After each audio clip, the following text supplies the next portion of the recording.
I'm swimming in it. Said I'm thinking about jumping in it. Said I got you skinny dipping deep inside my head. Salut tout le monde, j'espère que vous allez bien. Et on continue avec Béliat. Bon, je suis un peu malade donc c'est très direct comme question. Ça ne regarde personne d'autre que moi de toute manière. Je ne pense pas lui manquer et c'est très bien comme ça. Peut-être même qu'on finira par s'ignorer mutuellement. Alors ça c'est impossible. Ah bon, et pourquoi ça? Tu crois que Béliat ne lâchera pas le morceau? Il peut toujours essayer, j'ai plus de caractère qu'il ne croit. Tu as l'air bien sûr de toi et tu penses me connaître. Pour quelqu'un qui n'osait même pas me croiser il y a quelques jours, je trouve ça assez ironique, tu vois.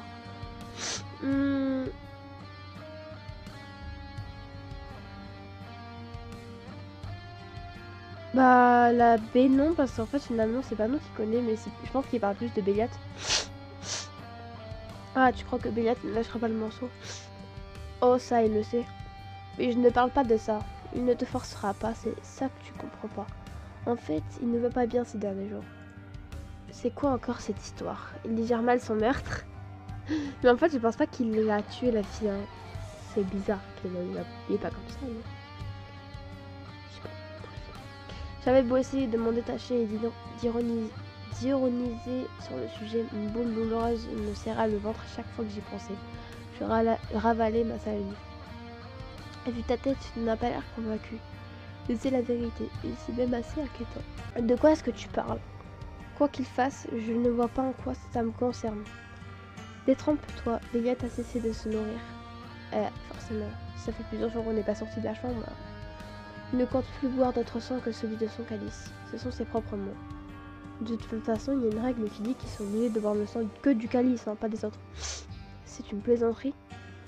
Ma réplique avait fusé instantanément. J'étais stupéfaite et extrêmement méfiante, car ça ne ressemblait pas du tout à Béliat. Peut-être qu'il espère attirer mon attention. En tout cas, il y a forcément une raison. Béliat ne fait rien par hasard. Enfin, pas du tout, et franchement, ça devient inquiétant. Ce n'est pas si grave de ne pas boire du sang tous les jours, mais au bout de 2 ou 3 jours, on commence à s'affaiblir et là, ça se voit vraiment. Et vous gobez ça? Il pense que moi, je vais avaler ça? Franchement, il faudrait être naïf. Mais bon, là, frère, c'est ton taf un peu. Vous me l'avez tous dit, Béliat ne pense qu'à lui.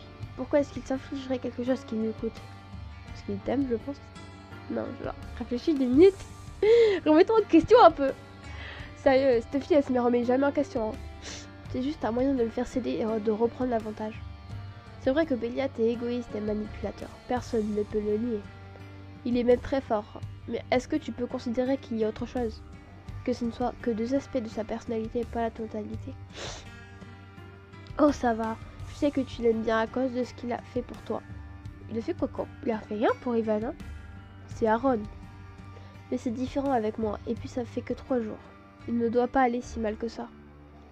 Ça en fait plus en réalité. S'il vous a dit ça, c'est faux. Il était avec une fille l'autre soir. Et tu l'as vu la mordre? J'ouvris la bouche, puis la refermai. Je me rappelais très bien les avoir vus danser, s'embrasser, le visage de Béliat glisser vers son cou.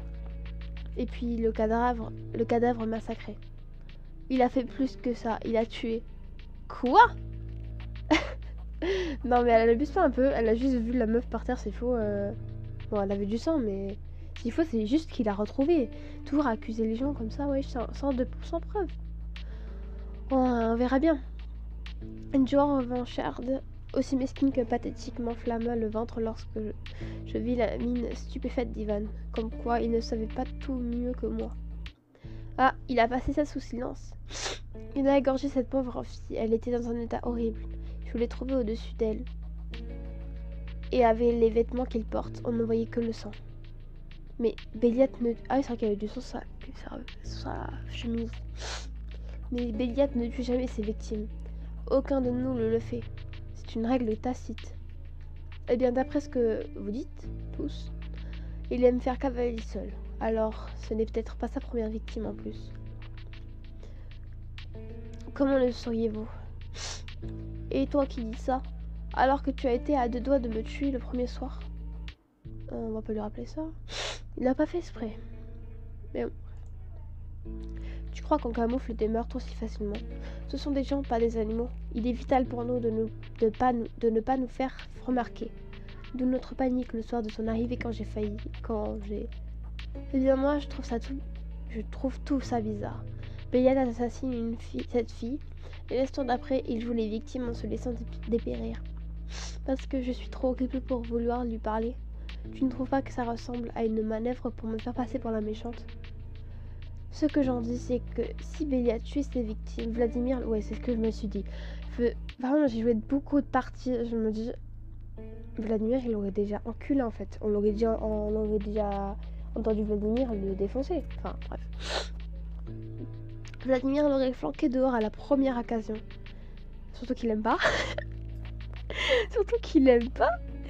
Il le laisse vivre ici parce que même s'il ne peut pas le supporter, il ne peut le supporter.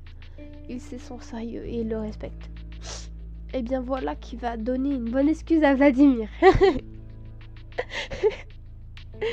Mais bon sens que tu es borné.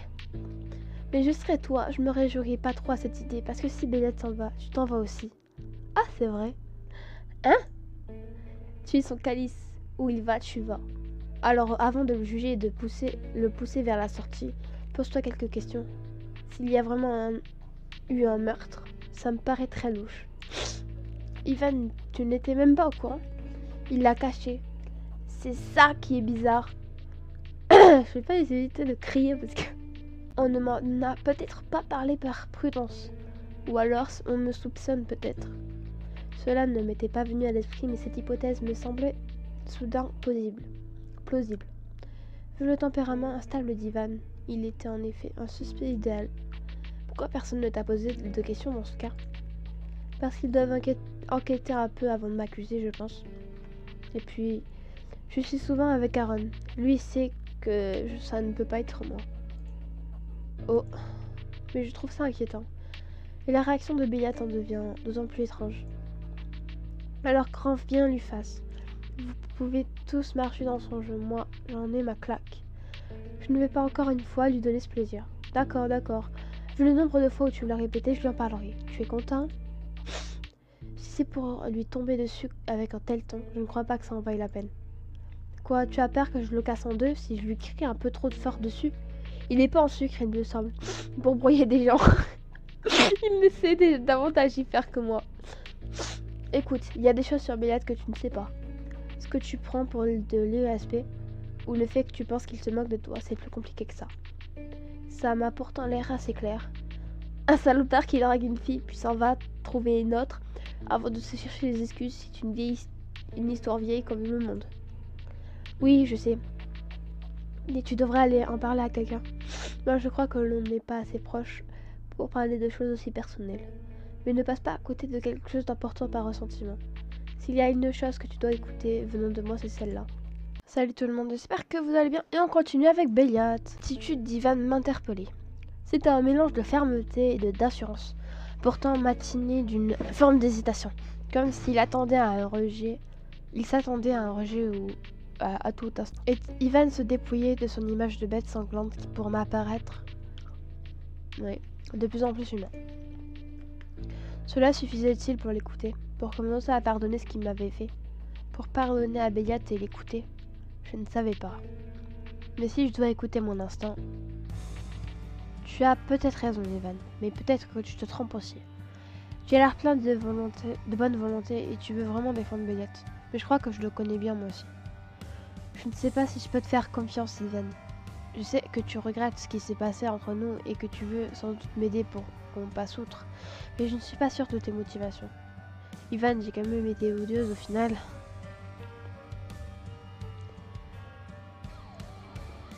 J'avais de bonnes raisons de vouloir le punir évidemment, mais il est temps que ça s'arrête. En plus, peut-être qu'il vient de me donner des informations très importantes pour la suite. D'accord, j'y penserai. Je n'oublierai pas ce que tu m'as dit. Vraiment? Enfin, rien ne t'oblige à m'écouter, tu sais, même si j'en suis heureux. Après ce qui s'est passé entre nous, je comprendrais que tu ne veuilles pas me pardonner. J'ai vraiment hésité, ça serait plus simple. C'est sûr, plus confortable. J'aurais un coupable tout désigné et un bouc émissaire déjà que je me sens mal. c'est ce à quoi je m'attendais. Je l'aurais mérité. Et c'était bien cette résignation qui avait fini par me toucher. Je connaissais mal, très mal le passé d'Ivan. Mais je pouvais sentir que c'était quelqu'un qui avait souffert, qui connaissait la solitude. Moi qui avais été seule presque dès ma naissance, je ne pouvais y être insensible. Je ne veux pas continuer à vivre comme ça, je veux aller de l'avant pour le moment. Tu as l'air de vouloir m'aider, tu connais bien Béliat et tu en sais plus que moi. Alors oui, je vais t'écouter. Oh, alors j'espère que ça te sera utile, parce que je crois vraiment qu'il y a quelque chose. Et j'espère que ce ne sera pas un énième espoir déçu. Je ne sais pas où on va maintenant, mais ça me fait quelques pistes à suivre. Il faut vraiment que je parle de tout ça à Raphaël. Il est forcément au courant pour le meurtre. Et il pourra m'en dire davantage sur Béliat sans être de parti pris. En tout cas, j'espère. Ivan, est-ce que je peux te donner ces livres à ranger du coup? Tu connais mieux que moi la bibliothèque et si je dois avoir un vampire cette nuit, il vaut mieux que je prenne un peu de repos. Oui, bien sûr, et désolé de te demander, mais à propos d'aujourd'hui, je ne parlerai pas de ton escalade. Merci. Alors, passe une bonne nuit. Oui, on peut dire ça. À une prochaine fois, Ivan. Je n'avais plus qu'à regagner ma chambre, en espérant que les pensées qui tourbillonnaient dans mon esprit me laissent assez de répit pour m'endormir. Mais je sens que ça va être compliqué. Moi, je serais direct à aller nourrir Béliat quand même parce qu'il est un peu en train de mourir dans sa chambre. Je reviens à ma chambre avec un drôle de goût en bouche. J'avais l'impression que ma discussion avec Ivan venait de marquer un tournant dans ma situation. En bien ou en mal, j'étais incapable de le dire. En dehors du choix que j'ai fait à propos de Béliat, je ne pensais pas pouvoir discuter si longtemps avec Ivan sans avoir peur. C'est une sensation assez bizarre. Salut tout le monde, j'espère que vous allez bien et on continue avec Béliat. En vrai, la vraie bizarrerie était plus profonde. J'avais parlé à Ivan, certes, mais c'était plus que ça. J'avais eu de la compassion pour lui et je m'étais mise à sa place. Est-ce que comprendre aussi bien un vampire veut dire que je commence davantage à appartenir à leur monde qu'au mien? De quoi est-ce que j'ai envie? Je repensais à ces fameux pouvoirs, aux promesses d'Ethan, de Béliat. Peut-être que mon rejet complet de ma condition les empêchait de se développer. Ouais, j'avoue. Si j'acceptais d'être un calice, si je travaillais ces pouvoirs avec Béliat, est-ce que cela les éveillerait? En avais-je envie? Marcher sur ce chemin était-ce abandonner mon humanité et avancer sur une voie où il n'y avait plus de lumière? Ça fait trop de questions et trop de personnes avec qui en parler. Demain, j'irai trouver Raphaël. Je commence à connaître mes colocataires, maintenant. Lui saura m'écouter et me répondre. Bon, t'écouter peut-être, mais te répondre. Hein. Je n'ai plus qu'à dormir et retrouver cette nuit à laquelle j'appartiens de plus en plus. Quant à savoir jusqu'à quel point, il faudra que je finisse par faire un choix. Cette situation, elle est trop difficile à supporter. Au lit. Ah, la lumière de la lune, ça faisait longtemps. C'est un réveil presque aussi efficace que le soleil. Je ressentais presque du réconfort à retrouver cette luminosité douce, cette teinte froide et forte. La nuit ne m'effrayait plus. Je la trouvais pleine d'ombre et de mystère. Mais je l'ai maîtrisée de mieux en mieux. Je n'avais plus à m'en cacher. Je l'ai tissée moi aussi. J'entends du bruit. Les autres doivent déjà vaquer à leurs occupations. Je trouverai probablement Raphaël à la bibliothèque ou alors Vladimir me renseignera. En tout cas, me revoilà, chère nuit. Au final, tu m'as manqué. Ender. Chaque fois que je passe dans les couloirs, j'ai peur que Béliat s'en surgisse. Là, j'ai vraiment des risques de le croiser. J'ai intérêt à me dépêcher et ne pas traîner en route. Je vais essayer la bibliothèque. Ah Ah, c'est le mauvais vampire, mais au moins ce n'est pas Béliat. Bonsoir, Ethan. Seigneur, une revenante! Je commençais à me demander si on n'allait pas finir par enfoncer la porte, juste pour être sûr que tu étais encore là. Béliat m'aurait déjà ramené par la peau du cou sinon. C'est assez juste. Mais bon, maintenant que tu es là, tu devras aller le voir. Ça devient pathétique de le voir s'affamer pour rien. Alors c'est vrai, il refuse vraiment de se nourrir. S'il avait si faim, il aurait pu venir me réveiller. Il s'est déjà passé de mon autorisation avant. Il nous a sorti des inepties comme quoi vous avez une sorte de pacte qui n'était pas censé te servir sans ton autorisation. Pour une fois, je suis d'accord avec lui, tu vois. Il s'est assez servi de moi comme ça. Qu'est-ce qui lui prend? Tu as bien vu que moi, que l'autre soir, qu'il suffisait bien de boire un autre sang que le mien. Je Je ne comprends pas pourquoi ça le pique d'un coup. Salut tout le monde, j'espère que vous allez bien. Et on continue avec Belliot, let's go. Alors, qu'est-ce que j'ai voulu mettre la dernière fois? J'ai totalement oublié. Qu'est-ce qui... je crois que je voulais mettre ça. Si je le savais, je serais pas en train de te dire de lui donner le biberon, moi. Je trouve ça pitoyable. Belliot, c'est pas comme ça d'habitude. J'aimerais bien qu'il se reprenne. J'ai besoin d'un partenaire avec qui sortir. Charmant. Ça fait chaud au cœur de te voir comme l'état de tes amis te soucie. Enfin, je verrai pour Belliot plus tard. Ce n'est pas lui que je cherchais. Est-ce que tu sais où est Raphaël? Sans doute à la bibliothèque. Mais j'ai cru entendre qu'il avait des plans ce soir. J'en sais pas plus. Tu finiras bien par le croiser. Le manoir est pas immense. Et il s'en éloigne rarement. J'avoue. Il sort jamais. Merci. Et pense à ce que je t'ai dit. Va voir Belliot avant qu'il se traîne à quatre pattes tellement il a faim. Cette vue-là, j'aime la voir que dans certaines circonstances. Je crois que j'ai compris. Oh là, c'est officiel. Ethan Howard du type le plus classe du manoir. Ah, il y a quelqu'un. Et c'est Vladimir parce que je reconnais direct son thème. Je sais. À demi masqué par l'obscurité de l'endroit, je reconnaissais une grande silhouette mince tendue vers des rayonnages. Mais quand le vampire se recula dans la lumière, et il se ressemble pas trop quand même, les gars, faut pas abuser. Hein. Des vitraux, dans la lumière des vitraux, j'ai pris conscience de mon erreur. Ah, bonsoir Vladimir. Ouais, c'est quoi cette tête-là? Pourquoi tu me regardes comme ça? Eh bien, après 3 jours d'absence, tu as l'air plutôt déçu de me voir. Non, c'est pas vrai. Je me demandais si tu allais bien. Bah oui, t'inquiète, je vais bien.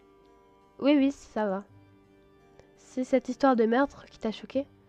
Ah, bah, Belliot nous a averti de ce qui est arrivé à cette fille. Et que tu étais non loin quand ça s'est produit.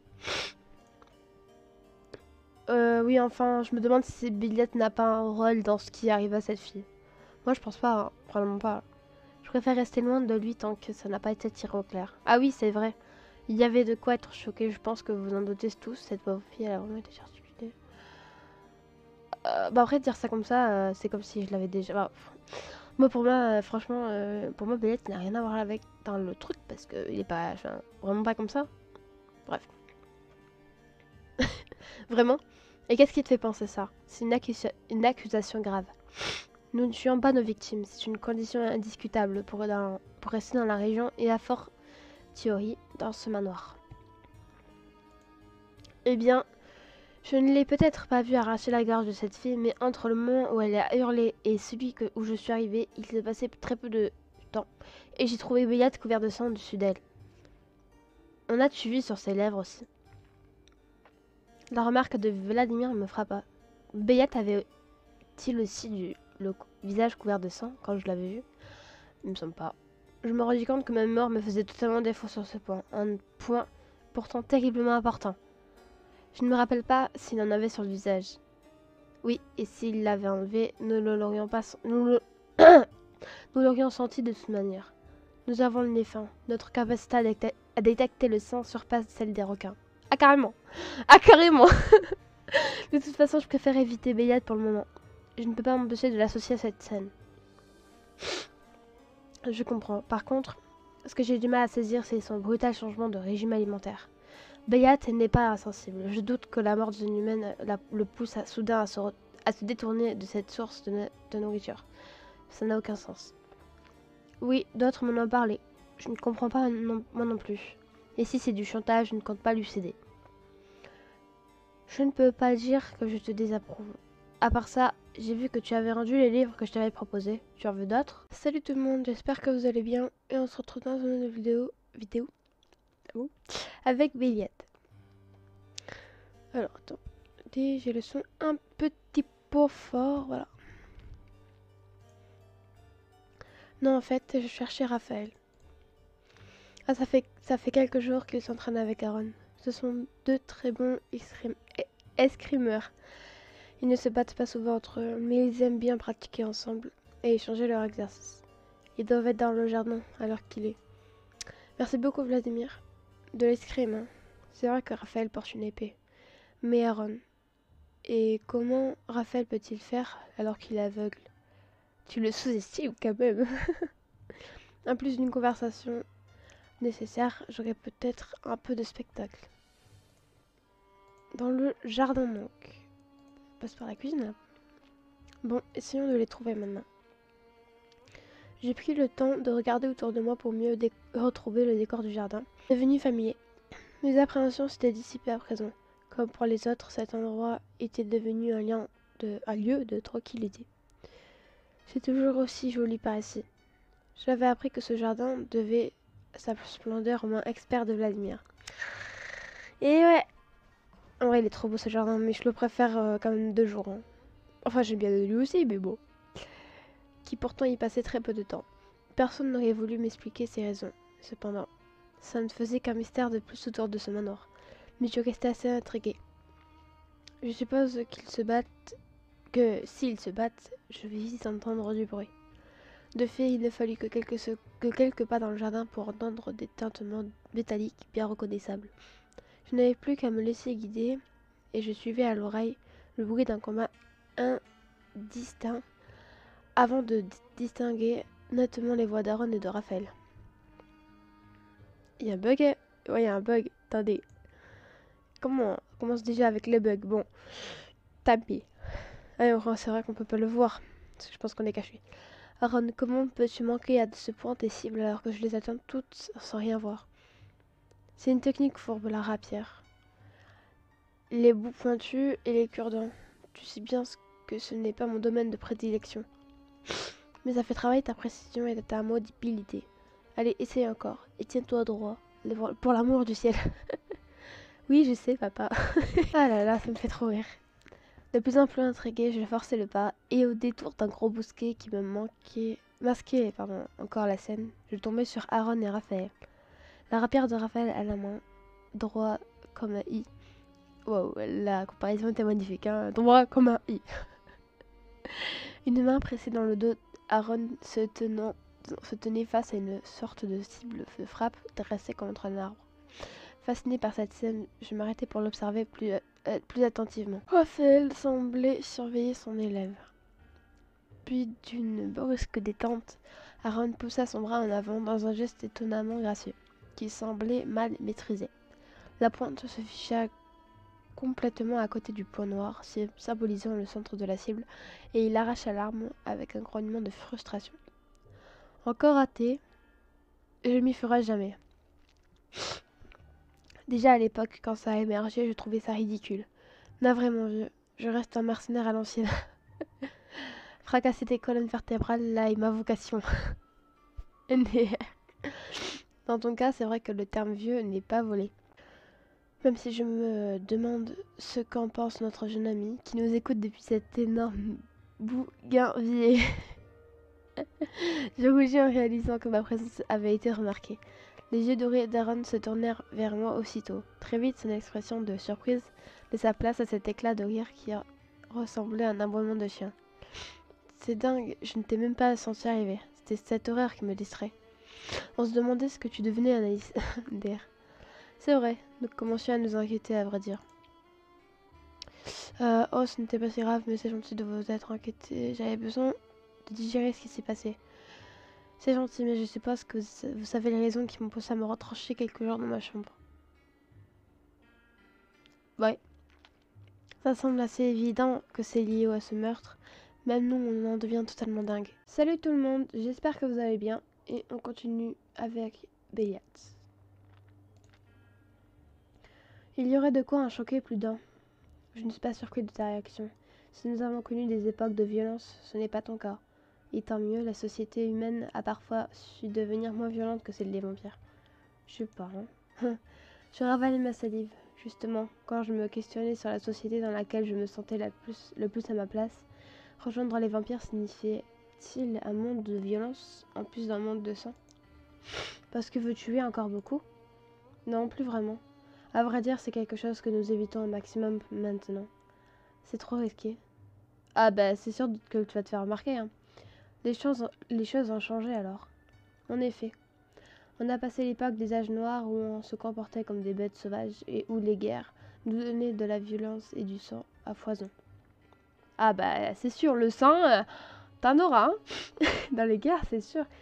Ceux d'entre nous ayant survécu sont ceux qui ont su s'adapter. Le temps du surnaturel est passé. Nous devons nous protéger et nous faire discrets. Se comporter comme un animal sauvage est souvent passible de mort à présent. C'est une règle tacite. Mais il y a des gens pour faire respecter tout ça. Je me demande. Je ne sais pas, un genre de roi ou de gouvernement, un truc organisé en tout cas. Une règle que vous faites respecter. Si c'est l'un d'entre vous qui a commis ce crime, bah ouais, je me pose la question. Pas vraiment. Chacun est maître chez soi. Ce qui peut donner naissance à beaucoup de problèmes. Mais dans l'ensemble, il arrive que l'on se ligue aussi avec d'autres pour nous protéger et ramener l'ordre. Et puis, de façon générale, un vampire qui viendrait braconner sur le territoire d'un autre, surtout d'un groupe, doit être de base un individu dangereux pour les humains et pour nous. Ça parle beaucoup de se protéger, l'air de rien, alors que ce sont les humains les victimes. Ça dépend, tu sais. Le pire, c'est que ça ne m'a même pas choqué au premier abord. Et vous êtes vraiment certain que c'était un autre vampire? Pour l'avoir haché menu et mise dans cet état, c'était pas dur à vérifier. Il faut juste espérer que c'était un paumé de passage et qu'il n'y aura pas d'autre agression. Le flair d'Aaron et l'instinct de chasseur d'Ethan n'ont hélas rien donné. Ce sont nos meilleurs pisteurs. Nous ne pouvons rien faire de plus. Et c'est tout? Vous n'allez rien faire de plus? Un vampire agresse et massacre des humains et c'est tout ce que ça vous fait?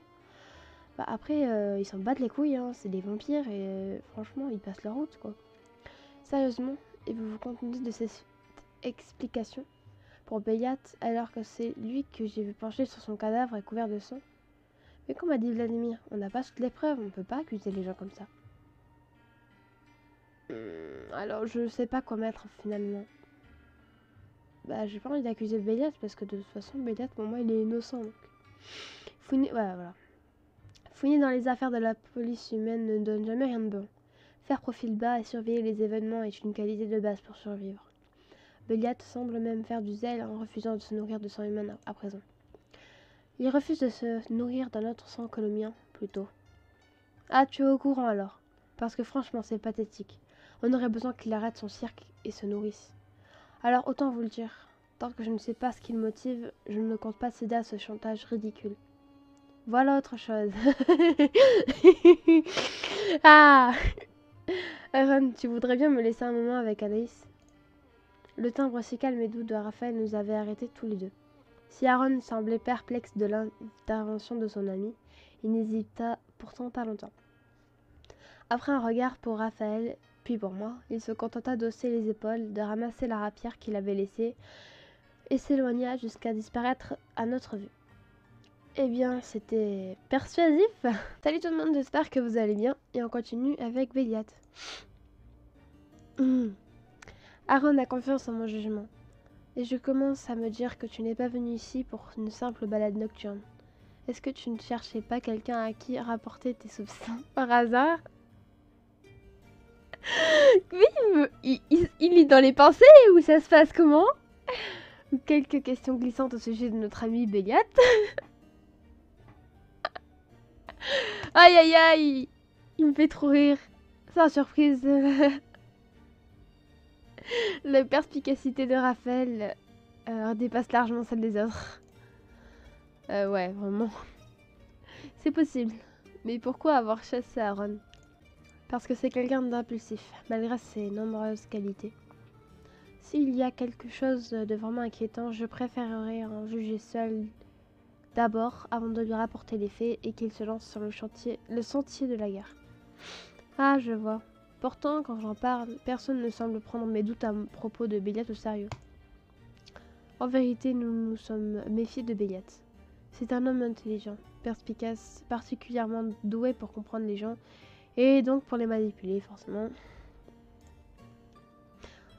Je ne sais pas si je l'aurais dit de façon aussi admirative, mais assurément, c'est un sale con très doué pour obtenir ce qu'il veut.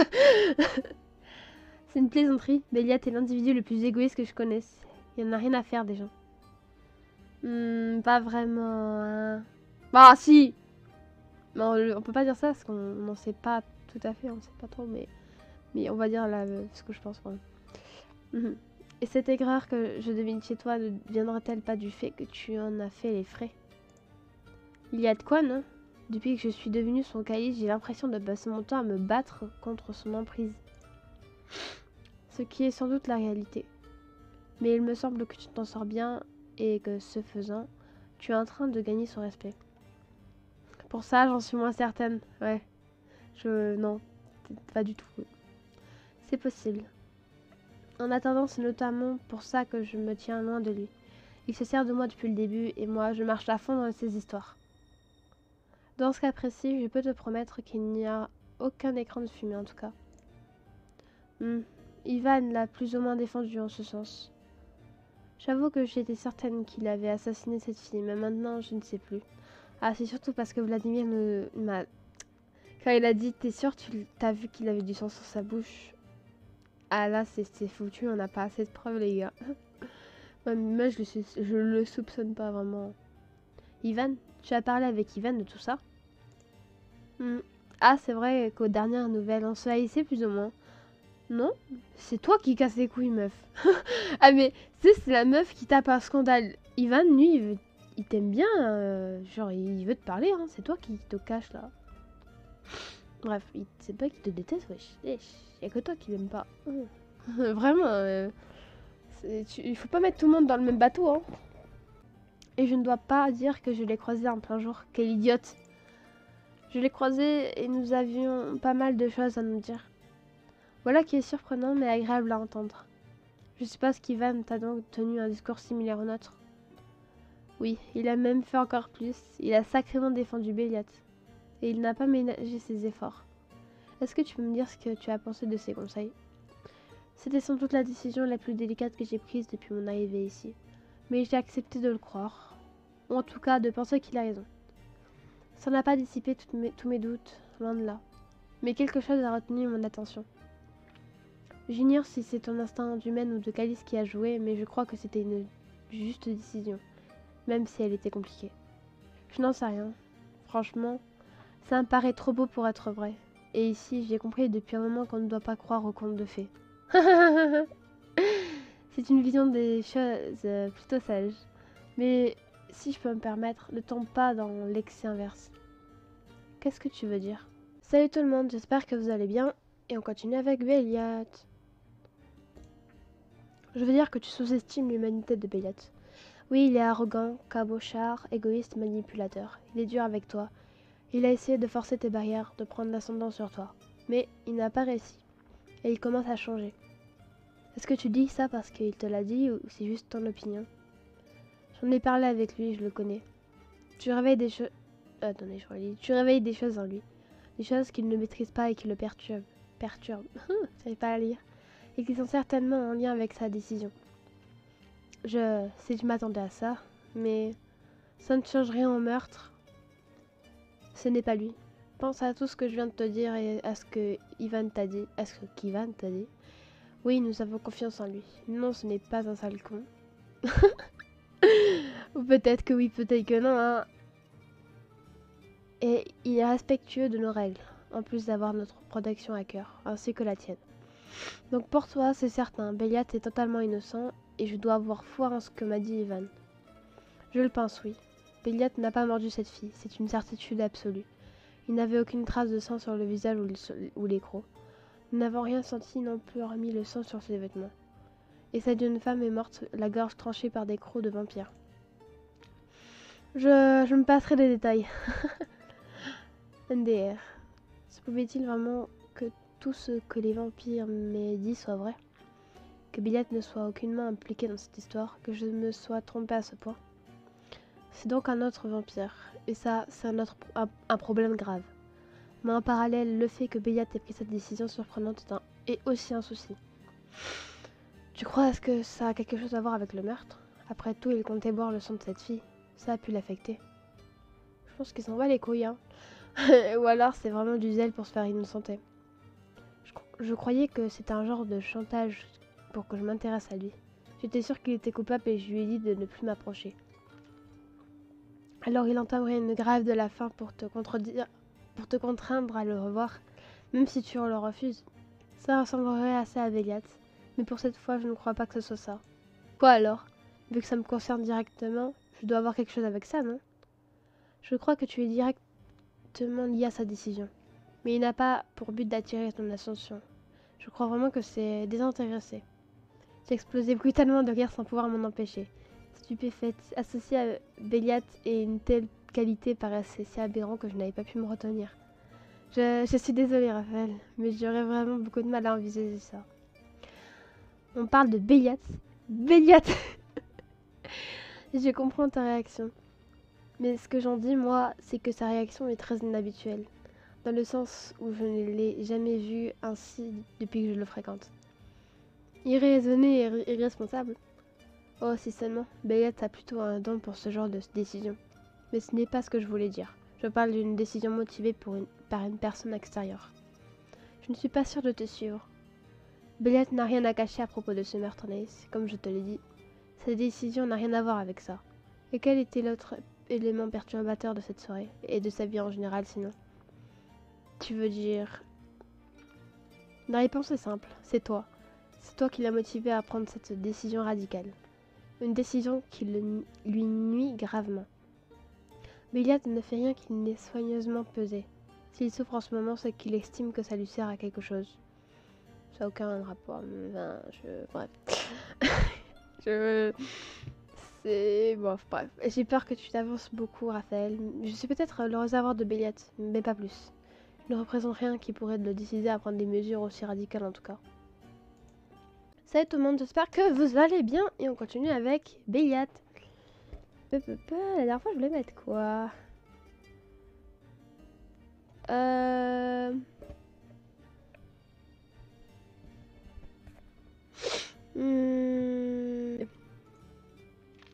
Soit il t'a totalement fait perdre confiance en toi, soit il est très doué pour te cacher ce qu'il peut vraiment ressentir. En fait, déjà, j'ai pas du tout confiance en moi, donc... Raphaël, Béliat ne ressent rien pour moi. De l'attirance peut-être, et encore. Ethan m'a fait remarquer qu'en 18 ans, il ne s'est attaché à aucune femme. C'est suffisamment éloquent, tu ne crois pas? En quoi je serais différente? Tu l'es. Comment peux-tu penser le contraire? Chaque femme, chaque homme est unique. Nous pouvons partager des choses avec de nombreuses personnes et rien du tout avec d'autres. Peut-être, mais... Il n'y a rien de logique là-dedans, Anaïs. Béliat ne s'est attaché à aucune des femmes qu'il a pu mordre et fréquenter. Et alors? C'est qu'il n'en a jamais croisé qui le bouleverse suffisamment pour lui donner l'envie de lutter contre ce qu'il est. Je ne comprends pas. Pourquoi dis-tu contre ce qu'il est? Vous êtes des vampires? Alors vous ne pouvez pas avoir de sentiments? Oh si, bien sûr. Nous sommes tout autant capables d'aimer, de haine, de fureur ou de générosité que les humains. Mais Béliat est différent. Pourquoi? Qu'est-ce qu'il a de si particulier? Béliat n'est pas devenu un vampire, Anaïs. Il est né ainsi. Il est un enfant de vampire. J'ai écarquillé les yeux à cette révélation. Les mots résonnaient dans mon esprit, rebondissaient contre les poireaux de mon... Les poireaux Les parois de mon crâne. Un enfant vampire? Était-ce seulement possible? Manifestement oui. Mais alors? Si Béliat n'avait rien d'humain, s'il était si différent de ses compagnons, qu'est-ce qu'il faisait là? Qu'est-ce qu'il cherchait? Qu'est-ce qui le motivait? J'étais venue pour des réponses, pas pour davantage de questions. Ce silence en dit beaucoup sur ce que tu dois ressentir. Tu peux poser des questions si tu le désires, j'essaierai d'y répondre. Mais tu te doutes que je vais te recommander d'en parler surtout avec Béliat. Ah bah c'était sûr. Tu as bien dit que les parents de Béliat étaient des vampires? Comment est-ce que c'est possible? Vous n'êtes pas des humains? Alors non, vous n'êtes pas des humains. C'est comment peut-il y avoir des enfants vampires? On va dire que c'est comme des humains, hein. Ils peuvent naître. Enfin bref, c'est un peu comme cette question. Mais alors, tu veux dire que si Béliat n'a rien d'humain, il ne peut pas ressentir de sentiments, c'est ça? Bon, allez, c'est moins con que ça le duo. Comment? Non, ce n'est pas ça. C'est plutôt le contraire en vérité. C'est cette part vampirique qui lui permet de ressentir tout ça. Il est enfant d'un vampire transformé soit un ancien humain. Cette part? Parce qu'il y en aurait d'autres? Une autre? C'est malheureusement quelque chose de trop personnel pour que j'en parle à sa place. Si je t'explique ça, Anaïs, c'est pour que tu comprennes quelque chose de très important chez Béliat. Il ne gère pas ses sentiments de la même manière que nous autres humains ou vampires. Il ne le peut, ni ne le veut. À ce point, tu serais surprise. C'est ce qui fait que je suis aussi interpellée par sa décision. Bayat a consacré sa vie à dompter une part de lui-même. Une part que tu sembles, consciemment ou non, mettre à nu. Ah bon? Malheureusement, cela lui fait prendre des décisions très périlleuses. Mais comment est-ce que je peux en être la cause? Il se fiche de moi, il va voir ailleurs. Peut-être pas en tant que tu le crois. Il n'a pas mordu cette fille, c'est une certitude. Et la dernière qu'il a mordue, c'est toi. Salut tout le monde, j'espère que vous allez bien et on continue avec Béliat. Alors, je n'ai jamais connu de calice à part toi. Et mes colocataires... Les colocataires? Anaïs à 17h31 ne parle plus français. Et mes colocataires non plus. Apparemment, cependant, il existe des lois qui sont connues de tous les vampires. Un vampire ne peut se nourrir que de son calice. Il semblerait que Béliat est un cas à part. Cette règle ne s'applique pas à lui. Magnifique! Tu es en train de me dire que j'ai choisi le seul vampire qui puisse se permettre d'être volage. Je t'en prie, laisse-moi terminer. Ce que je veux dire, c'est que tu as définitivement choisi un vampire qui souhaite se nourrir exclusivement c'est bon, de toi par choix et non par obligation. Mais j'ai du mal, hein, je sais pas si on peut dire ce soir, mais des images passèrent dans mon esprit, des sensations, une vague de chaleur intense, déstabilisante. Résultat, il n'a pas mangé depuis 5 jours. Il va devenir de plus en plus faible, Anaïs. Et ça aura des conséquences de plus en plus importantes s'il ne se nourrit pas bientôt, ou ne change pas d'avis. Béliat a besoin de plus de sang que nous autres, en partie parce qu'il est vampire de sang. Sa puissance est plus importante, mais ses besoins aussi. C'est si grave que ça.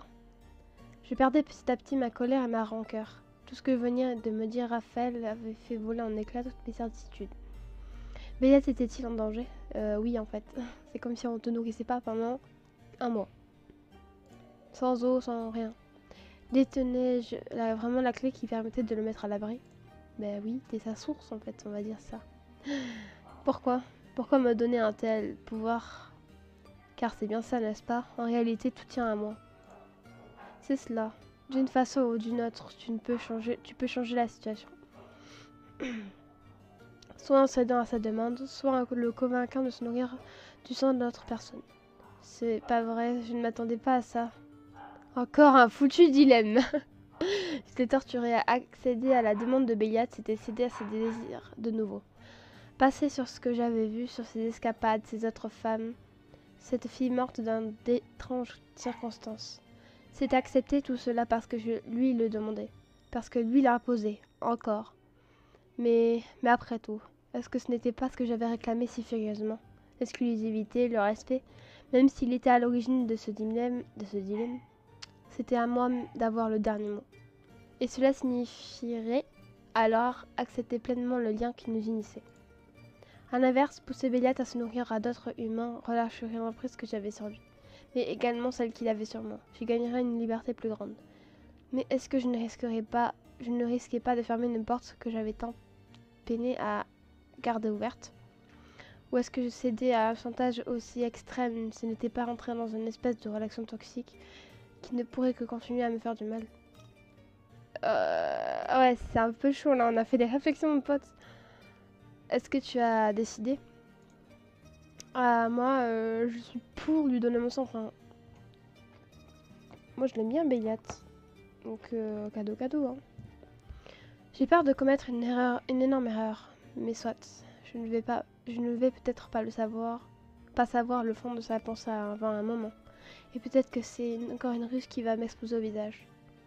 Écoute, s'il désespérait à ce point, je vais bien être obligée de parer au plus urgent. Mais je ne peux accepter ces conditions comme ça. Pas sans savoir ce qu'il y a derrière, pas sans prendre un peu plus de recul.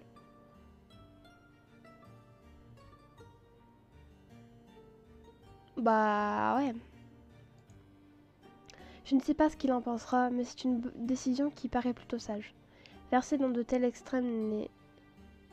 Ouais, c'est français. N'est jamais une bonne chose. J'espère que ça ne vous conduira pas dans une impasse. Je ne peux pas en être sûre, c'est vrai. Mais je ne pense pas que construire une relation sur de telles bases soit très simple. Si tant est qu'une relation peut en sortir. Et ça, je ne le saurai que quand il se sera expliqué. Quand tu lui annonceras ta décision, je peux te donner un conseil. C'est de ne pas le rejeter ou te fermer face à lui. Salut tout le monde, j'espère que vous allez bien. Et on continue avec Béliat. C'est parti. Tu vas lui opposer un refus. Attendez. Mais tu as de bonnes raisons. Il faut qu'il le comprenne. Sinon, vous risquez de détruire quelque chose de plus profond. Qu'est-ce que tu entends par là? Je sais que tu penses que c'est une façon de te dominer ou de prendre le contrôle sur toi, mais je pense que c'est l'inverse. C'est parce qu'il est en train de perdre le contrôle sur lui-même qu'il a demandé ça. Or, Béliat contrôle toute sa vie, toujours. Et donc, pour en reprendre le contrôle, il me contrôle moi. Non. Parce qu'il perd le contrôle. Il a cédé à un besoin. Un besoin qui, pour une fois, ne dépend pas de lui. C'est à toi qu'il a donné le pouvoir aujourd'hui. Ne l'enfonce pas davantage. Il va déjà être mal que tu n'ailles pas dans son sens alors qu'il se met en danger. Je ne suis pas sûre que ça lui importe autant. Au contraire, il a cédé car ses sentiments ont pris le dessus. N'oublie pas cela. Ses sentiments. S'il y a vraiment de l'affect là-dedans, alors je crois que c'est mieux de ne pas céder. Ça ne peut que déboucher sur quelque chose de déséquilibré. Tu peux l'aider, mais pas comme ça. Pas dans la contrainte. S'il va aussi mal que tu le dis, je crois que je devrais aller le trouver. Ça va aller? Veux-tu que quelqu'un vienne avec toi? Béliat a cessé de me faire peur. Enfin, il est impressionnant, oui, mais je ne crois pas qu'il me fera du mal, même assoiffé. Je le pense aussi, mais sois prudente. Et se contrôlera peut-être moins bien que d'habitude. Il était déjà plus véhément et réactif avec nous. Pour votre bien à tous les deux, reste sur tes gardes. Yes, yes. D'accord. Et merci pour tout ce que tu m'as raconté et expliqué, Raphaël. Je savais que j'avais raison de venir te voir. J'espère juste que ça ira. Sois toi-même, tout se passera bien. On verra ça. Il doit être dans sa chambre. Et Dieu sait dans quel état je vais le trouver. Alors là, je veux même pas savoir. Attendez, je remets bien parce que moi j'ai bougé mon casque donc... Donc, dans sa chambre, donc on passe la cuisine, petit salon, grand salon. Ouais, ça sert à rien ce que j'ai fait. Quand j'arrivais dans le couloir de nos chambres, je remarquais que la lumière de la lune avait fortement décliné. J'avais passé presque toute la nuit à collecter de mes informations et à discuter. Il ne nous restait plus beaucoup de temps avant le lever du soleil. J'étais sur des charbons ardents. Qu'allait dire Béliat? Dans quel état allais-je le retrouver? J'avais peur de ce qui allait se passer, car malgré ma détermination, je n'étais pas certaine de pouvoir contrôler la situation. Je n'avais vu qu'à frapper à la porte pour découvrir ce qu'il en était. J'espère qu'il n'est pas si mal en point. J'ai armé le poing et, sur une ultime aspiration, frappé vigoureusement à la porte. Peut-être trop fort, car elle s'ouvrait presque instantanément, avec une brutalité qui me fit tressaillir. Béliat apparut dans l'encadrement, sa silhouette envahissant tout l'espace. Je savais que c'était toi. Oh putain, c'est un zombie littéralement. J'avais blêmi. La voix de Béliat était rauque, rappeuse. Elle faisait écho à son visage épuisé dont je n'arrivais pas à détacher les yeux. Des cernes profonds marquaient sa peau d'albâtre qui avait pris une teinte crayeuse. Des veines bleues apparaissaient par endroits sous sa peau, qui semblait plus fine et avait perdu sa couleur parfaite. Mais plus que son apparence, c'était ce qui se dégageait de lui qui m'avait fait reculer d'un pas. Ce n'était pas de l'agressivité, mais quelque chose de brut et de fébrile, d'assoiffé, qui n'était pas incontrôlable, mais contrairement à Ivan. C'était une souffrance diffuse qui émanait de lui, une souffrance contre laquelle il luttait avec acharnement pour tenir debout, et il se tenait légèrement ramassé sur lui-même, comme un animal prêt à bondir, non pour attaquer, mais plutôt par méfiance. Béliat, comment as-tu su que c'était moi? Bon sang, Béliat, regarde-toi. Dans quel état tu t'es mis? Ça valait vraiment la peine un tel spectacle. Béliat, tu as une mine épouvantable. Qu'est-ce qui t'a pris? Pourquoi est-ce que tu te mets dans un tel état? On va pas... C'est ça sert à rien parce que je sais pourquoi. J'ai plutôt envie de mettre ça là. Alors tu es au courant. Ça m'épargnera une longue et fastidieuse introduction. Franchement, je n'aurais pas eu la force et la patience de perdre mon temps en explications. Tu te doutes que je vais t'en demander, et pas que sur ça d'ailleurs. Ah, sur ce qui s'est passé l'autre soir, je pensais que ton opinion était arrêtée. Je le regardais plus attentivement, il n'y avait pas d'agressivité dans sa réponse, juste de la neutralité. Comme s'il était résigné à ce que je ne change pas d'avis. On pourra revenir là-dessus. Mais ce n'est pas le sujet pour l'heure. J'ai appris par les autres que tu as décidé. Et l'état dans lequel tu es en train de te mettre. Sans raison. Sans raison, vraiment. Tu es devenu extra lucide. Ou mieux encore, tu penses peut-être que je le fais par plaisir de la mise en scène et du drame. Tu peux me le dire, j'ai tout entendu ces 3 derniers jours. J'étais déstabilisée, je n'avais jamais entendu Béliade parler ainsi.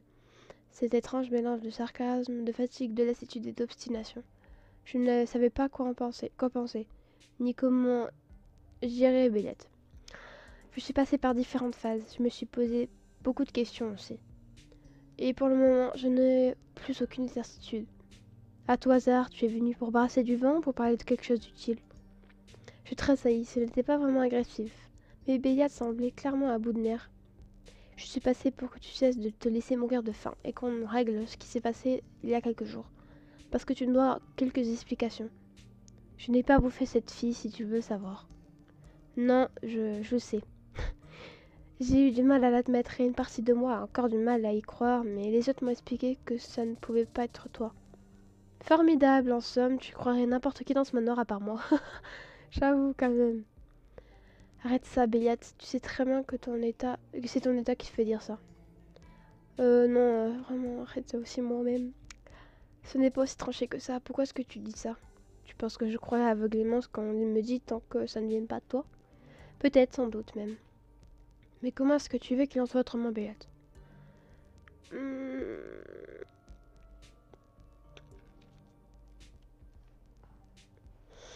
On dirait plus ça. Parce que ce n'est pas le cas, peut-être? Non, même si c'est vrai que je me méfie beaucoup plus de tout ce que tu peux me raconter. Mais les autres, non. Tu penses vraiment que tout le monde te dit la vérité sauf moi? Nous n'avons pas la même relation, Béliade. Tu le sais comme moi. Tu te comportes différemment avec moi. Et moi avec toi. Salut tout le monde, j'espère que vous allez bien. Et on se retrouve dans une nouvelle vidéo avec Béliade. Est-ce que je peux rentrer? Enfin, je peux entrer. Ce serait mieux que d'en discuter sur le pas de la porte. Si tu la fais courte, sinon je te flanquerai dehors moi-même. Ah, je ne comprenais plus rien. De la vie de tous, Béliade refusait de se nourrir, hormis si c'était mon sang. Il était clairement dans un état inquiétant et pourtant, jamais je ne l'avais vu me rejeter de la sorte. Qu'est-ce qui s'est passé? Très bien, je te le promets. Je ne te propose pas de te mettre à l'aise. Plus rapide ce sera, plus vite je serai tranquille à nouveau. La chambre a été bien moins impeccable que la dernière fois que j'y étais passée. Les draps complètement en désordre et à moitié arrachés témoignaient de nuits agitées. Des objets gisaient sur le sol, comme s'ils avaient été projetés à travers la pièce, et un désordre notable régnait dans la chambre. Les derniers jours ne semblaient pas avoir été calmes pour Béliade. Si j'en crois l'état de ta chambre, tranquille n'est peut-être pas le mot le plus adéquat.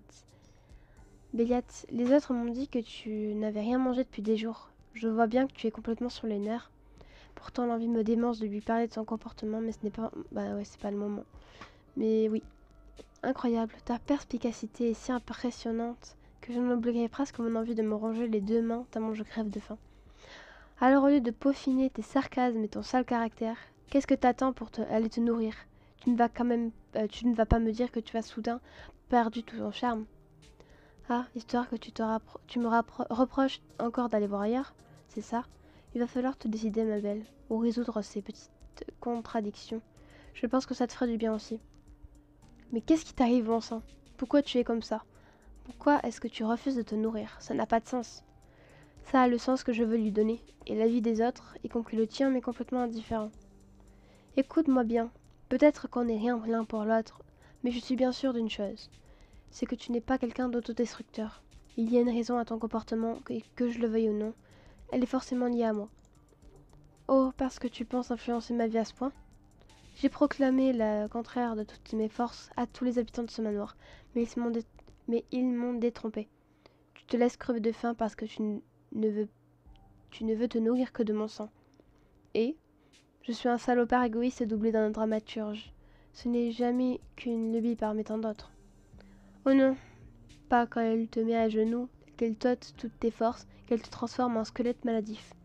Tu prends trop soin de ton apparence pour que ça te soit égal. C'est plus que ta personnalité et ta vanité, ce sont tes armes. Franchement, mon premier... J'ai mal lu. Mon premier réflexe a été de me dire que tu prenais ça comme prétexte comme pour faire du zèle et prouver que tu n'avais pas commis de meurtre. Même si ça me paraît totalement incongru, il faut quand même que je te demande. Est-ce que ça a un rapport avec le fait que je t'ai surpris dans la boîte avec cette fille? Et même si j'en doute fortement, j'ai même fini par me demander si ça avait un lien avec le fait que je me sois tant battue pour exiger que tu me respectes et que tu me demandes mon autorisation pour me mordre. Si tu voulais me punir comme pour ça, me mettre dans une situation de culpabilisation. Tu adorerais ça, hein? Que je sois assez sournois et malsain pour faire ça. Ça te donnerait encore plus de raisons de me détester. Alors pourquoi tu te fais tant de mal? Tu tiens à peine debout, Béliat. Ça ne peut pas continuer comme ça. Ça durera tant que je l'aurai décidé. Tu me crois trop faible pour tenir? Ça n'a rien à voir, qu'est-ce que tu racontes? Personne ne te demande ça. Salut tout le monde, j'espère que vous allez bien et on continue avec Béliat. Qu'est-ce que ça peut te foutre de toute manière? Tu me hais, ton seul espoir de liberté serait que je crève. Non, mais il me semble que si tu crèves, on crève. Hein. Oui, c'est ça. Enfin, je crois. Hein. Ça devrait t'arranger de me laisser me dessécher dans cette chambre jusqu'à que je sois trop faible pour bouffer un rat. Hein? Qu'est-ce que tu veux dire? La vérité toute crue. Voilà ce que je suis en train de dire.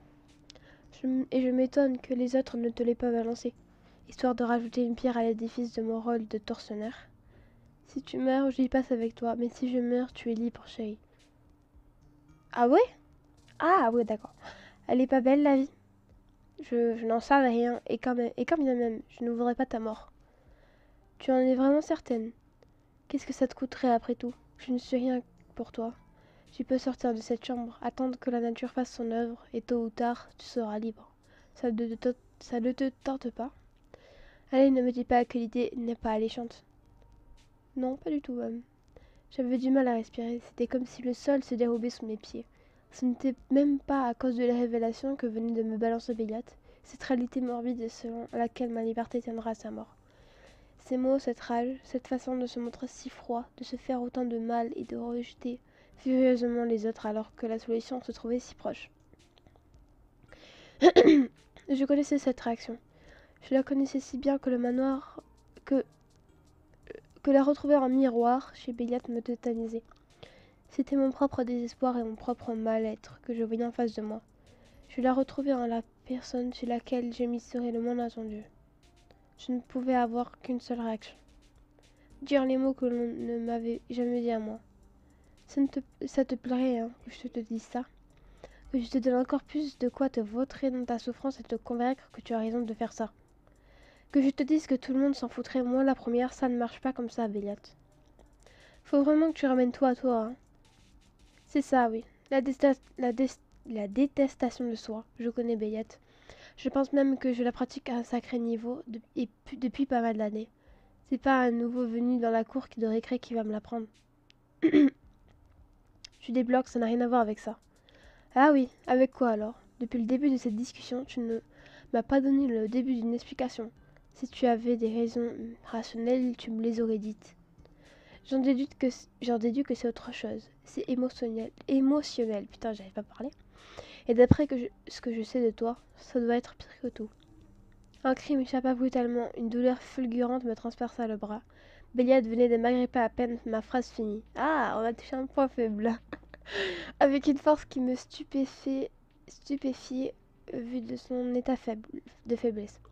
Une force qui demeurait toute vampirique et qui me brouillait les os. Tu racontes des conneries. Pour qui tu me prends? Tu sais qui je suis? Tu sais ce que je suis? Ce sont des putains de faiblesses humaines. Je ne suis pas comme ça, je ne suis pas comme vous. Béliat me tenait contre lui, me rugissait au visage comme un animal enragé poussé dans ses retranchements. Mon bras irradiait de douleur, la nervosité brûlante du vampire m'écrasait. Je ressentais sa présence dans tout mon corps, sa colère au plus profond de moi, comme la lutte qui semblait faire rage dans son propre corps. Et pourquoi? Pourquoi tu ne serais pas comme nous? Qu'est-ce qui t'interdit de ressentir d'être plus qu'une chose vide et froide qui ne pense qu'à elle? C'est une force, même si c'est atroce, même si ça nous traîne plus bas que terre parfois. Être doué de sentiments et de tourments ne fait que donner un sens à la vie et nous donner l'envie et la force de nous battre. Je n'ai pas été élevée comme ça. Je ne suis pas née comme ça. Pour ça. Pardon. Non, je n'ai pas été élevée pour ça, je ne suis pas née pour ça. Ma force, c'est ma différence. Je suis différent de toi et des autres. Bon, je vais pas juste lire sur le...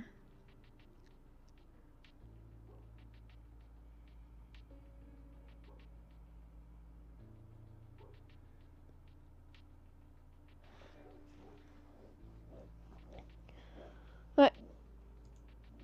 Parce que peut-être pour la première fois de ta vie, il y a quelque chose que tu ne contrôles pas et tu rejettes la faute sur les autres. Ah non, je peux pas faire ça. Ah, ça me gratte, des boutons partout. Pas sur les autres, non, sur toi. Je me fous des autres, de leur avis, de leur opinion sur mes choix et de ce qui peut être mieux pour moi. Et de ce qu'ils pensent être mieux pour moi. Alors c'est bien moi. C'est quelque chose que j'ai fait qui te met dans cet état. Dis-moi ce que j'ai fait, bon sang. Mon hurlement rageur s'éteignit sous un assaut que je n'avais pas vu venir. Oh là là! Les lèvres brûlantes et fiévreuses de Béliade venaient de s'écraser sur les miennes, couvrant ma bouche, mes cris, aspirant ma fureur. Ses mains s'agrippaient à moi presque jusqu'à déchirer mes vêtements, marquer ma peau sous le tissu en s'y cramponnant avec l'énergie d'un noyé qui retrouvait la surface. Enveloppé de son corps penché sur moi, un corps dont la nervosité explosive palpitait sous mes doigts. Une rage que rien ne pouvait calmer consumait Béliate. Le jetait encore et encore contre moi, et j'y répondais de toutes mes forces. Quelque chose venait de se rompre en moi. Une vague déferlait, une vague sur laquelle je n'avais aucun contrôle, qui semblait grandir à chaque baiser, à chaque caresse, à chaque pression de nos mains sur le corps. Quand je sentis la bouche de Béliade s'écarter légèrement de la mienne, je levai une main pour caresser son visage. L'humidité de la sueur glissa sous mes doigts. Comment je pourrais gérer ça? Oh là là! Tu ne comprends pas les autres, je me fous de leurs sentiments, mais les tiens, je suis obligée de les vivre. J'ai passé ma vie à faire abstraction des sentiments, y compris des miens, et soudain je ressens tout ce que toi tu ressens. Ben c'est ça, hein, être calice, hein. Attends, tu veux dire quand tu me mords? Ça a été le début. Quand je pouvais encore gérer. Avant que ça enfle.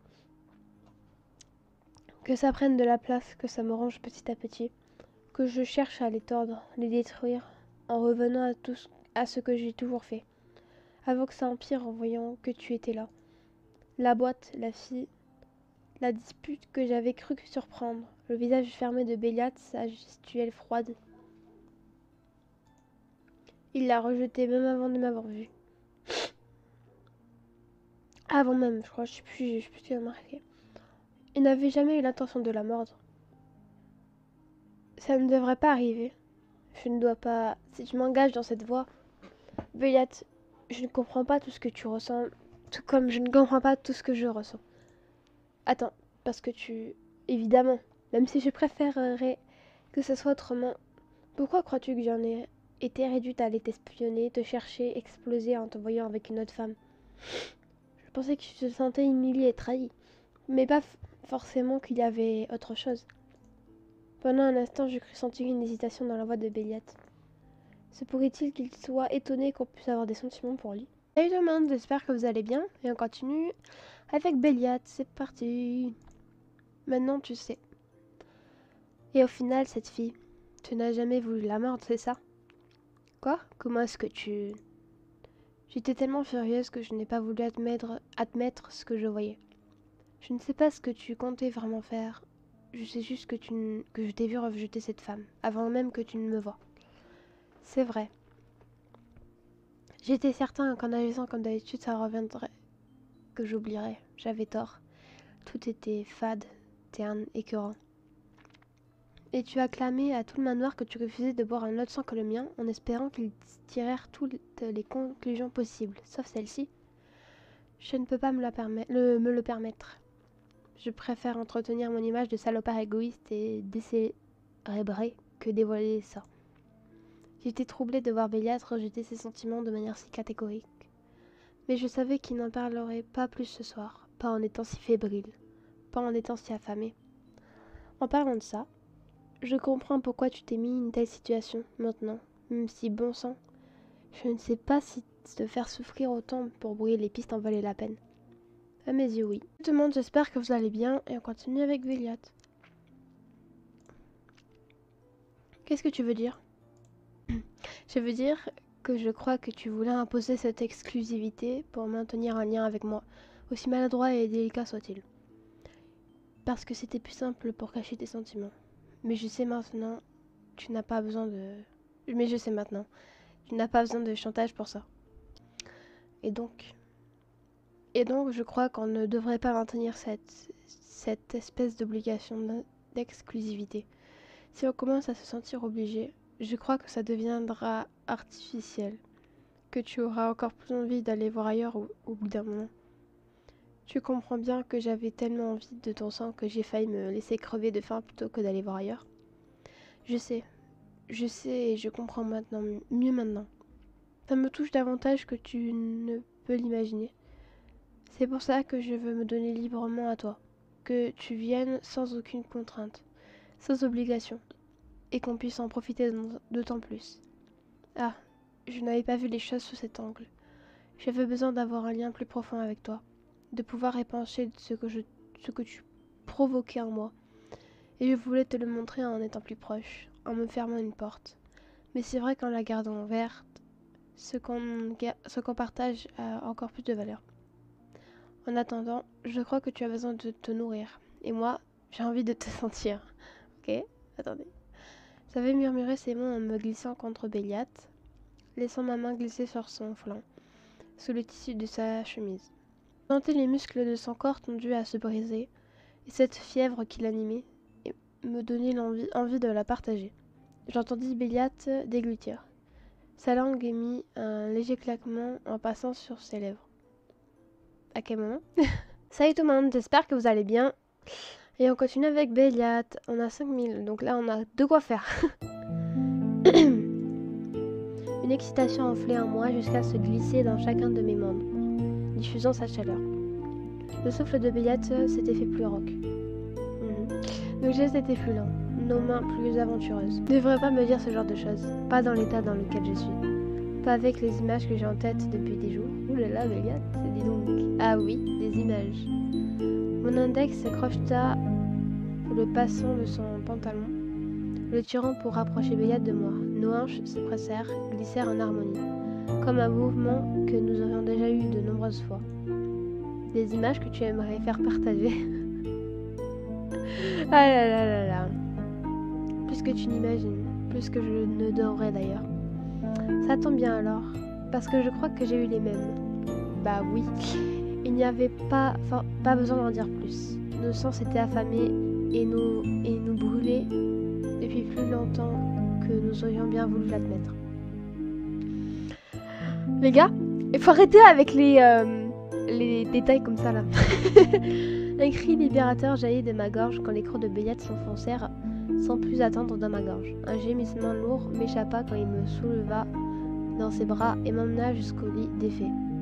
Je ne réfléchissais pas, mes mains volaient à l'assaut de ce grand corps nerveux, affamé pour en arracher les vêtements froissés, mettre à nu cette peau pâle que je voulais couvrir de la mienne. À cause de moi, Béliat s'était fait tant de mal. Maintenant, je brûlais de lui faire du bien. Oh non, j'ai pas l'illustration.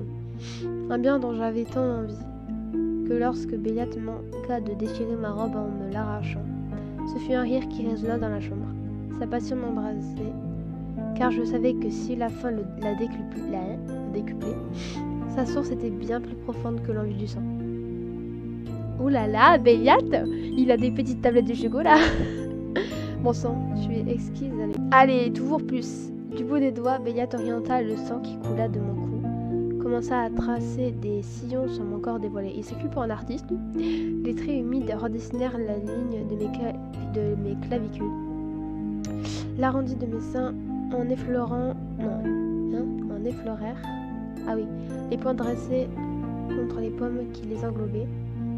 Pas très compris, mais c'est pas grave, les caresser. Son index glissa le long de mon ventre, leva une délicate goutte de sang au creux de mon nombril, avant de poursuivre la ligne plus bas, encore plus bas. Au-dessus de moi se dressait Béliat, ses longs cheveux sombres encadrant ses épaules et son dos. L'éclat de la lune caressait son corps nu. Le nain B, c'est-à-dire croissant, d'une aura lumineuse qui me réchauffait le cœur, car à chacun de nos baisers, chacune de nos caresses, je le sentais renaître. Tour plus 1, c'est jamais fini votre truc. Je t'avais prévenu que j'allais faire ma douce. Oui, t'inquiète, on a compris. Je compte bien parcourir chacune de ces lignes, une à une, toute la nuit. Je ne m'endormirai que lorsque ma faim sera comblée, ainsi que la tienne. C'était tout ce que je voulais. Bah, on a compris, t'inquiète. Une nuit pleine de soupirs et d'une chaleur que seuls deux corps passionnés pouvaient se donner. Ah, c'est encore la nuit. Je devrais me rendormir, je suis si bien. J'avais si sommeil, je m'étais levée contre le corps de Béliat et il me réchauffait délicieusement. Son bras était resté autour de moi à me maintenir dans son étreinte et son visage était incliné dans mes cheveux. Je sentais sa respiration lente, profonde, apaisante. Il me semblait presque sentir encore le poids de son corps sur le mien, sa respiration qui se mêlait à la mienne. Une respiration dont le rythme me semblait étrangement rapide à présent. Un parfum que je ne reconnaissais pas flottait dans l'air. Une présence éveillait en moi une sourde impression de menace. Comment ça? C'était ça qui m'avait réveillée. Vu la musique, je sens que ça va pas être drôle. Je me redressais brutalement dans le lit. Je sais pas si... Oui. Oula. Mais je suis trop conne. J'ai mis le son à fond. Oh non! La vie, je suis conne, j'ai mis le son à fond. Je me redressai brutalement dans le lit, les draps serrés contre moi. Béliat se réveilla en sursaut, tandis qu'un rire cristallin transperçait le silence paisible de la chambre. Un rire qui alluma en moi le besoin animal de m'enfuir en courant.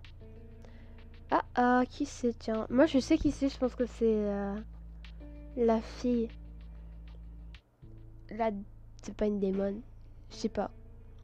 Eh bien, mais quelle exquise surprise. Si j'avais su que tu te si j'avais su que tu t'as coquiné avec de si délicates créatures, Béliat, mon chéri, est-ce que tu me présenterais ta délicieuse amie? Et c'est comme ça qu'on termine le chapitre. Excellent, hein. Ça devait être un rêve. La créature qui se tenait en face de nous ne pouvait que surgir de mon imaginaire détraqué. Je n'avais pas d'autre explication capable de justifier ce que je voyais. Une femme sculpturale se tenait au beau milieu de la chambre et me fixait droit dans les yeux. Puis elle se mit à me détailler de haut en bas, avec une absence totale de gêne ou de pudeur qui me tétanisa encore plus. Bah, tu m'étonnes. Après, c'est une meuf, donc c'est bon, tranquille. Je resserrai le drap plus étroitement contre moi, entendit Béliat rugir quelque chose que je n'écoutais pas, car ce n'était pas l'attitude de cette femme qui m'interpellait le plus. Au-dessus de ce regard dont l'intensité m'était étrangement familière, deux cornes effilées pointaient au milieu d'une cascade de cheveux noirs dont les mèches dégringolaient le long d'un corps parfait, un corps relativement dénudé et marqué de marbrure écarlate, un motif aussi fascinant que dérangeant. De part et d'autre de cette silhouette rêvée, une paire d'ailes luisantes et souples comme du cuir battait lentement. Ah, bah voilà, c'est Léandra. Et c'est la fille que quand elle donne les PA, je crois que... Non, pas quand elle donne les PA, c'est au début. Pardon, j'ai interrompu quelque chose. Si ce n'est pas encore fini, ça ne me dérange pas, je pourrais peut-être... Ah bah oui, plan 3, allez. Oublie ça immédiatement. Sors d'ici, bon sang. Qu'est-ce que tu fais là? C'est contradictoire, mon chéri. Si je sors, je ne pourrai guère t'annoncer la raison de ma visite. Je m'en fous. Et arrête de la fixer comme ça. Tu as toujours été si prude sur le sujet. Si ça te tienne à ce point, je peux m'en occuper seule. Tu sais que je suis... Je t'ai dit non. L'altercation m'avait ramené à la réalité. Une réalité qui me fait l'effet d'un seau d'eau glacée renversé sur mon crâne. Je me couvris plus étroitement encore avec les draps, masquant la moindre parcelle de peau nue qui serait encore visible. Je ne délirais pas, je n'étais pas en train de rêver. Cette fille était bien réelle. C'est cruel de me laisser un tel menu sous le nez alors. C'est toi qui viens de t'inviter ici sans prévenir, et pas plus sapé qu'à l'accoutumée. En prime. Tu pourrais enfiler quelque chose, bon sang. Oh, tu trouves que je ne suis pas dans l'ambiance? Ah, MDR. Visiblement, cette fille superbe et à l'apparence totalement surnaturelle connaissait Béliat. Et si j'avais bien suivi, elle parlait de moi depuis tout à l'heure. C'est quoi cette histoire? Stop, ralentissez 2 minutes. Qu'est-ce qui se passe? Vous connaissez? Et pourquoi? Mais qui êtes-vous? Qu'est-ce que vous faites ici? Comment est-ce que vous êtes rentré? Béliat, qu'est-ce que c'est que cette fille dans ta chambre? Qu'est-ce que cette fille fait dans ta chambre? Et qu'est-ce qu'elle est? Comment tu la connais?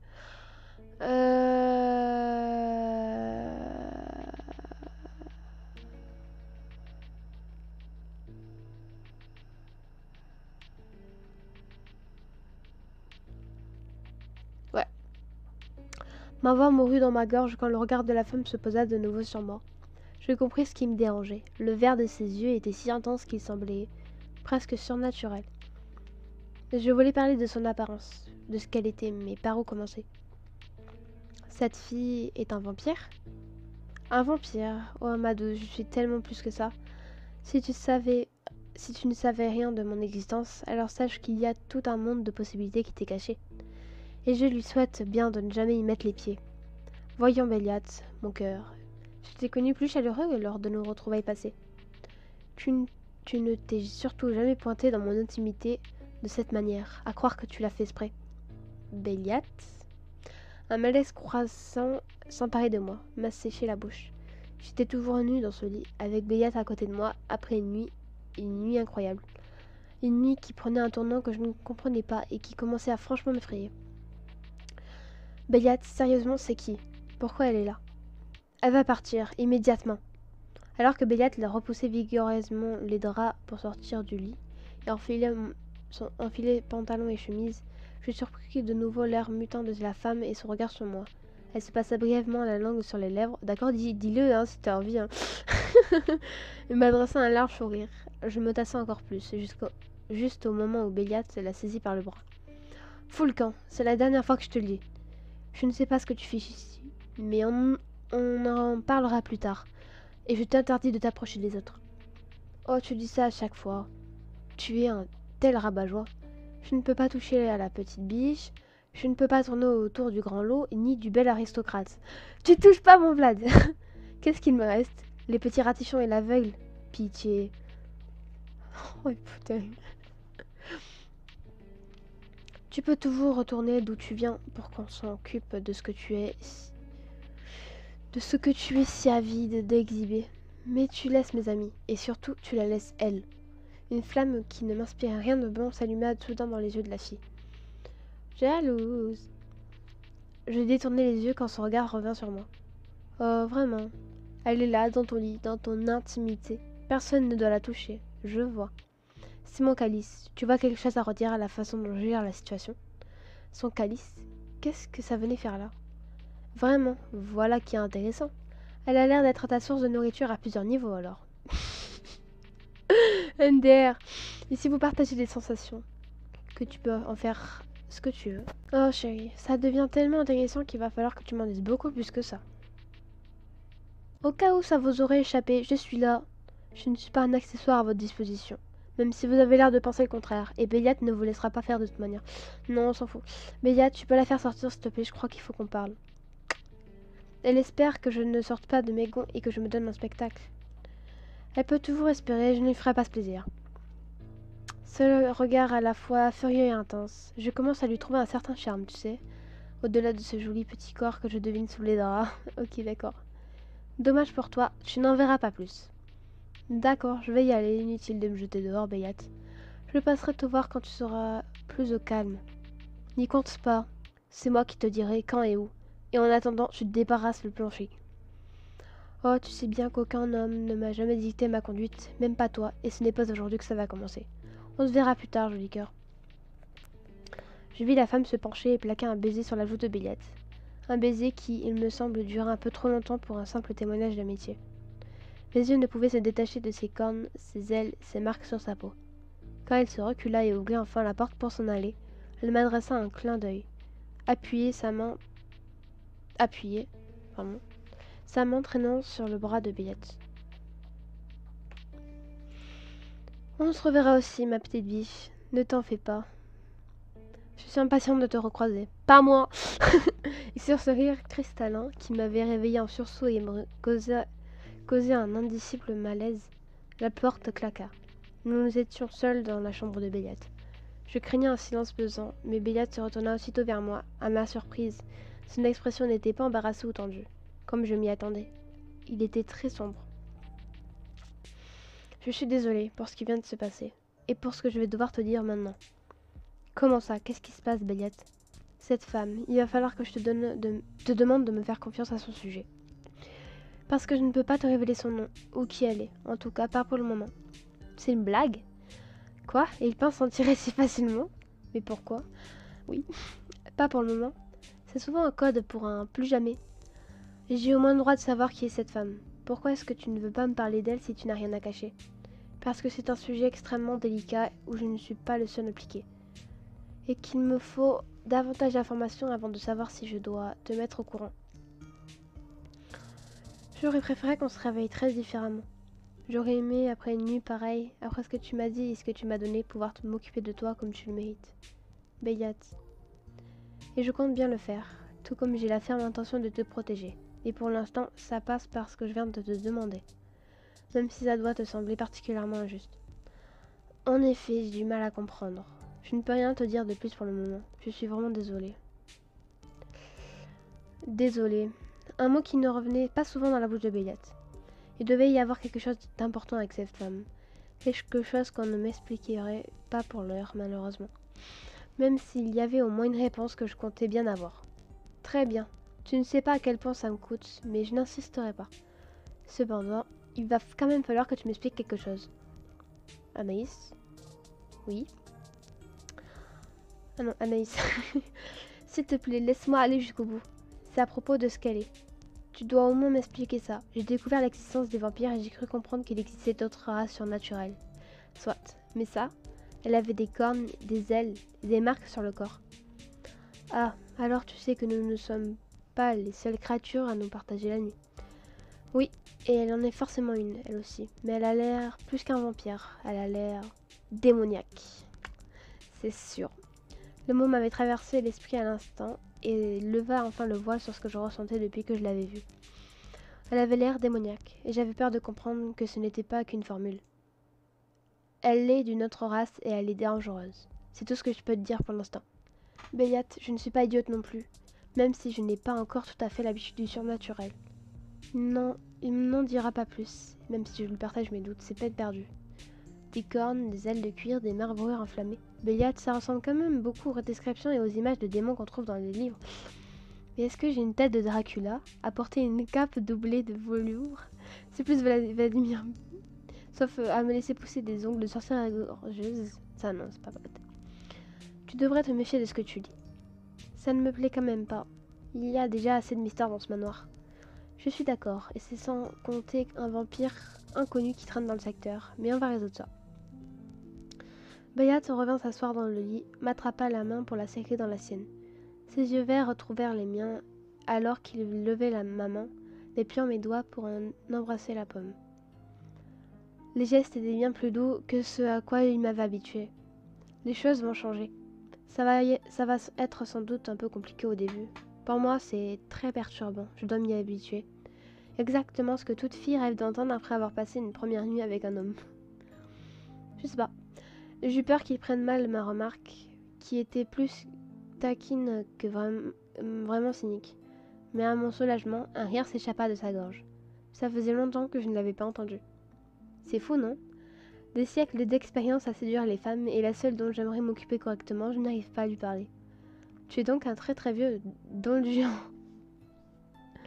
Il faudrait peut-être mettre ton répertoire à jour. Il eut à nouveau ce cœur franc, le rire qui me prenait au cœur, car je savais qu'il était rare pour Béat et dépourvu de tous les artifices qui servaient au reste du monde. Il me tira par le poignet pour m'embrasser, glissant sa langue glissant sa langue contre mes lèvres avant de se laisser tomber dans le lit. Il va falloir que je travaille ça avec toi. En attendant, j'ai encore envie de profiter un peu de toi, avant que le manoir tout entier ne commente ce qui s'est passé cette nuit. Tu crois qu'ils ont entendu? Au moins nos voisins directs.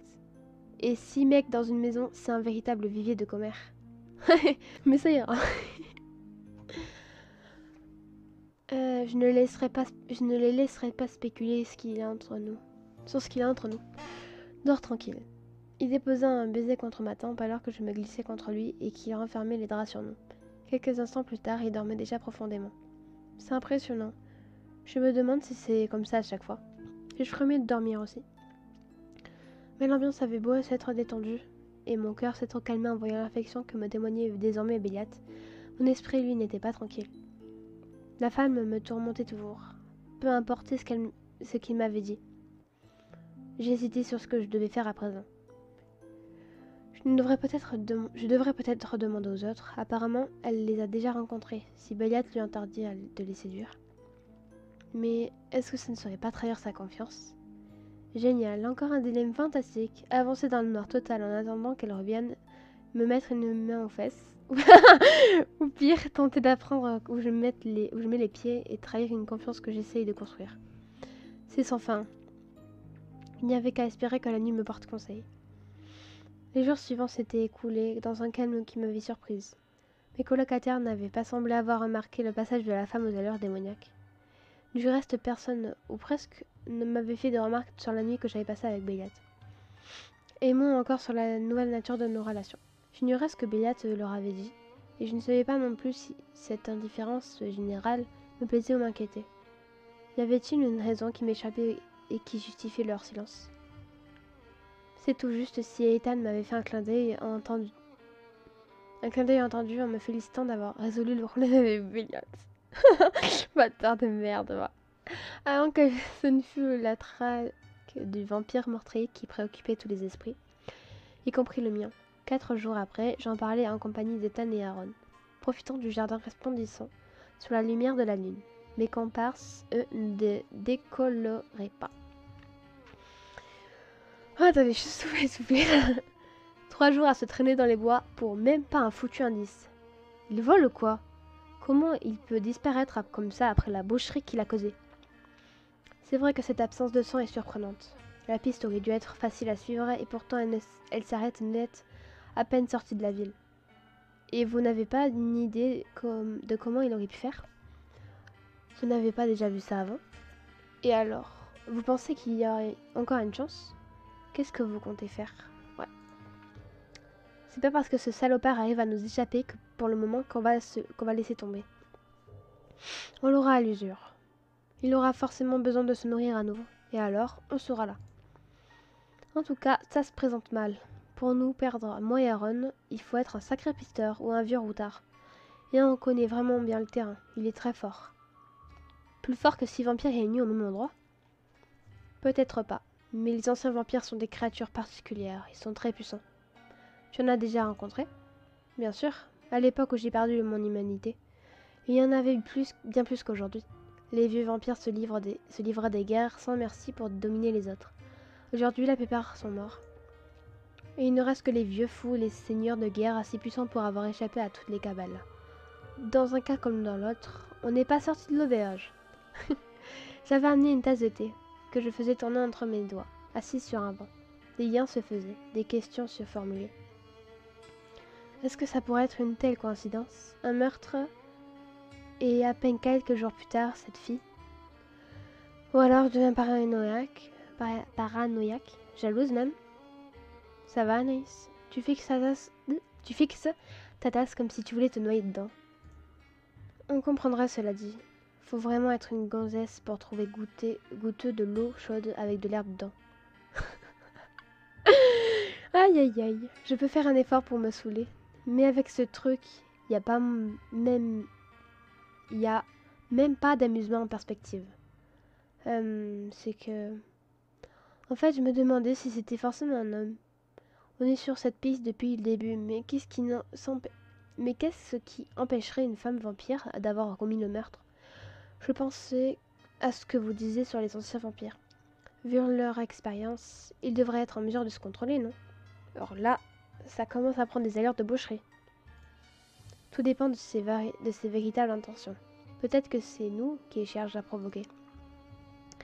Dans tous les cas, on fera ce qu'on a à faire, à savoir neutraliser le vampire responsable, et se concerter pour prendre une décision. Ah, un peu comme on a fait quand Anaïs a décollé du 2e étage, grâce à l'enthousiasme d'Ivan. Quand on a ramassé lui aussi, après une concertation. Quand on avait ramassé lui aussi, après une concertation. Ça promet. Ça veut dire quoi ça, Ethan? Ça te pose un problème que je sois là? Après tout ce temps, tu te plains de la pudibonderie de Vladimir, mais t'es pire qu'un petit vieux à te plaindre du moindre changement. Je vais ignorer ta grande délicatesse à mon égard, Ethan, mais pourquoi être aussi vindicatif avec Ivan? Parce que t'étais pas la première dont je ne voulais pas. On a ramassé Ivan parce que Vladimir a insisté.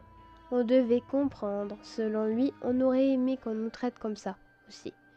Et pourquoi donc? Personne ne m'a accordé une chance. Je ne vois pas pourquoi je le ferai avec les autres. Il n'est pas question pour le moment de recueillir de ce vampire de toute manière. Il y a peu de chances qu'il soit jeune et nous ne voulons pas d'un prédateur. Et encore faudra-t-il le capturer. Et avoir vos sens si peu en alerte. Ça risque de prendre quelque temps, messieurs. Nous nous retournâmes d'un même mouvement brusque, et un espèce de feulement s'échappa de la gorge d'Aaron. Une fraction de seconde durant, il me sembla même voir ses yeux virer au noir, voilant le doré de ses iris. Je clignai des yeux, mais un instant après, ils étaient revenus à la normale. La voix, elle, appartenait simplement à Raphaël, qui nous observait avec son sourire tranquille, Taras, la main reposant comme toujours sur le pommeau de sa rapière. « Bordel, Raph, t'es lourd avec tes manies d'aveugle au pied plume, là. Tu pourrais t'annoncer. Ça vous maintient en alerte. C'est mon privilège de malvoyante que de pouvoir vous surprendre à ma guise. Bonsoir, Raphaël. Bonsoir, Anaïs. Est-ce que j'ai entendu vous étiez en plein conseil de guerre? Je commence à fatiguer. Je sais déjà ce que tu désapprouves, les réponses violentes, Raphaël. Et je ne pense pas que tu puisses reprocher à Ethan d'envisager cette possibilité.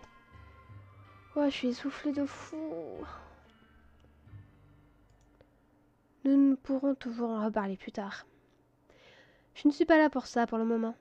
Anaïs, navrée de t'enlever de tes camarades de chambrée, mais Béliette te cherche. Il me semblait bien t'avoir entendu partir au jardin. Ah, tu sais ce qu'il me veut? Non mais... Je suis morte de rire, j'adore Ethan. Il veut peut-être remettre le couvert pour finir de se rassasier. Quelque chose dans le ton matois d'Ethan me fit redresser la tête et froncer les sourcils. À voir son sourire entendu, il était évident que cette remarque un peu subtile ne faisait pas seulement référence à mon rôle de calice. Ethan? Quoi? C'est bien lui qui a piaillé pour ne plus se nourrir que de soins à elle. Ah, ok. Après des siècles de banquet ininterrompus, j'attends de voir s'il va vraiment tenir et réduire sa consommation. Mais à ce qu'il me semble, ce n'est pas toi qui te nourris de mon sang, Ethan. Alors qu'est-ce que ça peut bien te faire? Ça me dérange. Une idée sur la question, Anaïs? Tu peux toujours lui poser directement la question. Ce n'est pas moi qui me nourris de sang, aux dernières nouvelles. Au rythme où ça va, tu finiras peut-être par y venir. Par avant. Anaïs, Béliette attend toujours. Tu m'accompagnes? Salut tout le monde, j'espère que vous allez bien et on continue avec Béliette. Très bien, j'arrive. A plus tard, Anaïs. Si tu es toujours intéressé par un peu d'escrime, n'hésite pas à demander. Merci Aaron, à plus tard. Je récupérai ma tasse après un geste d'au revoir ignorant Ethan. Et j'emboîtai le pas à Raphaël pour quitter le jardin. De l'escrime? Tu as demandé à Aaron de t'enseigner comment manier une arme? C'était juste pour savoir si c'était possible, je m'en savais pas. Mais je me disais que ça pourrait être utile. Je veux apprendre à me défendre moi-même au lieu de me cacher derrière vous. Et ce que j'ai vu l'autre jour m'a impressionné. Si je savais me battre comme ça, je pense qu'on se sentirait tous bien mieux. C'est sûr. Il te faudra des années pour arriver à ce niveau, surtout que tu n'as pas encore développé tes capacités de calice. Cependant, ce n'est pas une mauvaise idée. Je te conseillerais plutôt la dague, cela dit. Je pourrais toujours voir pour te donner des cours avec Aaron. Oui, c'est vrai que ça pourrait être un bon palliatif, en attendant de développer ces fameuses capacités. Je me doutais que mon temps dégagé ne dupait pas Raphaël. Depuis que je me questionnais sur mes affinités de plus en plus marquées avec le monde des vampires, je n'avais pas cessé de penser à la manière dont mon rôle de calice avait déjà influencé ma vie. Tu as dû comprendre maintenant que donner ton sang à un vampire ne sera pas sans conséquence. Il n'y a pas que ça. La remarque d'Ethan n'est pas innocente. Qu'est-ce qu'il sous-entendait? Que moi aussi je vais finir par me nourrir de sang? C'est une possibilité. Bah si me transforme en vampire, oui hein. Mais ça ne dépendra que de toi. Plus un calice accepte son lien et s'y plonge, plus proche du vampire il est. Mais il n'en sera jamais totalement un. Aussi on considère que verser dans les extrêmes est plus dangereux qu'autre chose. Le calice finira par en souffrir. Je serrai les dents. J'avais commencé récemment à penser à cette hypothèse. Je n'étais plus aussi naïve qu'avant. Le chemin sur lequel j'avançais accompagné de Béliat avait une part de noirceur et j'imaginais que tôt ou tard, ce genre de questions se poserait. Tu veux dire dans l'hypothèse où je voudrais devenir un vampire? Boire du sang n'implique pas forcément de devenir un vampire. C'est le vampire qui doit choisir de te transformer. Et en prime, comme tu es un calice, le processus est encore plus complexe. Cette histoire devient de plus en plus compliquée. C'est quelque chose de courant? Enfin, est-ce que c'est la suite logique d'une relation de calice? Devenir un vampire ou plutôt me transformer? Est-ce que c'est déjà venu à l'esprit de Béliat, j'avoue? Tu crois que c'est quelque chose auquel Béliat a pensé quand il m'a transformé en calice? Je ne pense pas, ça impliquerait une responsabilité trop lourde. On a tendance à dire que le vampire responsable de la transformation l'est aussi du nouveau vampire. Mais dans la réalité, ça se passe rarement bien. Ah, c'était le cas d'Ivan? En effet, la transformation est souvent subie car c'est une vengeance ou une agression. L'autre cas de figure étant souvent des couples ou des membres de la famille transformant en être cher. Transformant un être cher. Ouais, j'ai eu du mal. Mais en ce qui concerne le fait de boire du sang, disons que ça peut être le signe d'une relation fusionnelle entre le vampire et son calice. Je ne m'y connais pas assez pour te donner les détails, mais il paraît que c'est la marque d'un lien très fort. J'hésitais à poursuivre la discussion. Elle prenait un tour qui risquait de devenir assez personnel. Ah non pas que je n'avais pas assez confiance en Raphaël pour en parler, mais je n'avais moi-même pas les idées assez claires sur le sujet. L'arrivée au manoir me donna heureusement un prétexte pour changer de sujet. Je te laisse là. Je vais aller reprendre la discussion avec Aaron et Ethan. À plus tard, Anaïs. Oui, à plus tard. Je restais sur le pas de la porte quelques instants à réfléchir à ce qui me préoccupait ces derniers temps. Quel était mon avenir en tant que calice de Béliat, alors que notre relation prenait un tour beaucoup plus profond et intime. Moi-même, qu'est-ce que j'en espérais? Voulais-je rester humaine ou devenir comme lui un jour?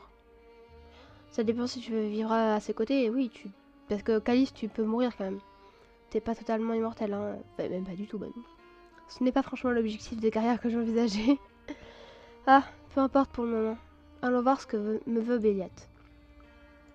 Il est où alors, Béliat? Waouh, c'est quoi ce chantier? Ah oui, il est dans le salon. Quand j'avais quitté le manoir une heure auparavant, tout était normal. Et voilà que soudain, des caisses s'empilaient, dans l'entrée au milieu desquelles se tenait Béliat, stylo et carnet à la main. Ah bon? Il avait l'air si concentré que je l'imaginais un instant chaussé de lunettes. Un petit accessoire d'intellectuel qui aurait bien collé avec son attitude. On prépare un siège ou quoi? Il ne m'a même pas entendu arriver. Tiens. Soit il est très concentré, soit moi aussi je commence à avoir le pied léger. Je pense que c'est le deuxième choix. Est-ce que je ne pouvais pas en profiter un peu pour une fois? Et après tout, avec le nombre de fois où c'est lui qui en a profité. Dites donc, monsieur, depuis quand est-ce que le manoir est devenu un hangar d'avion cargo? C'est pour nous tout ça? Bon, il a l'air bien lancé dans ce qu'il fait, inutile de le déranger pour faire la manie. Il va bien me voir. Voilà, j'ai envie de le faire peur. Avec un petit sourire, je tâchais donc de contourner Béliat et de me glisser à pas légers dans son dos. Alors que je le voyais pointer les caisses de son stylo et les noter, parlant à voix basse. doucement maintenant. Se rapprocher et... Salut Bodoka. C'est toi qui as ramené tout ça, ici? Ah, bon sang. Dans mon immense satisfaction, Béliat avait bondi en marquant de laisser échapper son stylo avant de se retourner. Mon sourire s'élargit et un rire lui échappa. Depuis quand tu me surprends, toi? Viens donc par ici, petite vipère. Ah ah ah. Aïe aïe aïe. À peine arrivé près de lui, Béliat glissa son bras autour de mes reins et m'attira contre son corps, sa main inclinant ma nuque avant que ses lèvres se pressent sur les miennes. Je me détendis aussitôt, étonnée mais heureuse de cette marque spontanée d'affection. Voilà qui est mieux. Je suppose que Raphaël a délivré mon message. Bien vu. Comment est-ce que tu savais que j'étais avec les autres? J'avais un doute, mais il me semblait avoir entendu Ethan râler à ton sujet quand il est parti au jardin après avoir déposé tout ça. Les caisses? Elles sortent d'où? Pourquoi est-ce que vous avez ramené ces trucs? C'est pour ça que je voulais te parler en fait. J'ai l'intention de donner une fête ici demain soir. Une fête? Celle-là, je ne l'avais pas vue venir. En fait, ça sera loin d'être la première. On donne de temps en temps des soirées ici, depuis qu'on s'est installé. Ça met de la vie, ça permet à Ivan, Raphaël et Vladimir de voir du monde, et désolé du détail, mais c'est un bon moyen de se nourrir facilement. D'accord, on va dire que je comprends l'intérêt d'organiser ça, mais pourquoi en donner une maintenant? On a un paquet d'autres choses à faire, non? D'accord, ça a l'air très sympa. Mais c'est vraiment le moment de faire ça alors qu'il y a toujours ce vampire en liberté et la ville aux abois, j'avoue. Si je peux éviter de faire partie du buffet, j'admets que sur le papier, ça a quand même l'air sympa. Je préférerais sans doute l'ambiance à celle du Moondance en tout cas. Ah, c'est sûr. Mais moi je suis plus pour ça parce que le vampire, c'est-à-dire qu'à tout moment il rentre dans la maison en faisant pour un humain, on est dans la merde. Hein. C'est précisément la raison en fait. Ah, je comprends que tu sois dubitative, mais laisse-moi t'expliquer. Avec ce meurtre justement, il vaut mieux faire profil bas et éviter également que ce fameux vampire nous tourne autour. Ouais, mais savoir qu'il va encore attaquer des humains, non? Les plus vulnérables d'entre nous ne peuvent plus trop sortir chasser tant qu'on n'a pas réglé le problème. Donc en gros, tu fais venir la nourriture directement. Ouais, c'est comme si tu commandais un Uber Eats, quoi. Désolé si le terme te heurte, non, t'inquiète. On a l'habitude avec vous, hein. Mais oui, en gros, c'est ça. En plus de passer une soirée agréable pour nous changer les idées. Je vois. Mais comment est-ce que vous allez inviter les gens? Et c'est qu'est-ce que c'est? Et je répugnais à poser la question. Mais il le fallait bien. Comment est-ce que vous comptez les mordre sans qu'ils s'en rendent compte? Ah, alors, dans l'ordre. Ethan et moi connaissons la moitié de cette ville. Il nous est donc facile de faire circuler l'invitation. Le manoir est isolé, mais avec les bonnes indications, on le trouve plutôt facilement. Ensuite, tous ces invités pourront se saouler joyeusement, avant que nous n'usions de nos charmes pour les renvoyer chez eux, sans aucun souvenir de cette soirée. L'hypnose? C'est vrai que l'un des vampires du manoir m'en avait parlé, si ma mémoire était bonne. Regrettons qu'Ivan m'ait agressé avant qu'il ait pu me renvoyer gentiment chez moi. Et ça marche sur autant de gens à la fois? Enfin, je suppose que tu comptes faire venir un paquet de monde, vu la quantité d'alcool que tu as commandé. L'alcool aide grandement, justement. J'en ai quand même pris moins que d'habitude, car il y a toujours le risque qu'on attire ce vampire tueur. Et alors, j'aimerais éviter de gérer une horde d'ivrognes. En plus, c'est un prédateur en furie. L'évocation du tueur doucha soudain mon enthousiasme. J'ai commencé à me projeter dans cette soirée qui, si elle m'avait tout d'abord semblé incongrue, commençait à me plaire. Pour une fois, je pourrais voir du monde et m'amuser, dans un cadre que je connaissais, sans me cacher et même avec quelqu'un à mon bras. Il y avait des perspectives plus désagréables. Mais de l'autre côté, la menace imminente de ce meurtrier venait de me rappeler que nous exposer de cette façon était également un réel danger. Et à côté de ça, m'afficher avec Béliat pouvait peut-être amener les autres à des réactions plus négatives que j'imaginais. J'en avais parlé avec personne encore, et s'ils désapprouvaient? Est-ce que c'est leur problème? Est-ce que j'allais avoir des ennuis? Mais si tu aimes quelqu'un, tu vas pas te priver. Non, bref, ça va être une bonne soirée, et ça nous changera de On va relire. Mais en bref, ça va être une bonne soirée, et ça nous changera de tout. Non, ça nous changera tous de cette ambiance portuaire. Qu'est-ce que tu en dis, ma belle? Eh bien, je ne pense pas que je pourrais y couper de toute façon. Ouais. En fait, l'idée me plaît, mais j'ai quand même l'impression de réorganiser quelque chose d'aussi tabagueur nous met en danger. Et le Moondance m'a un peu vacciné des faits démesurés pour le moment.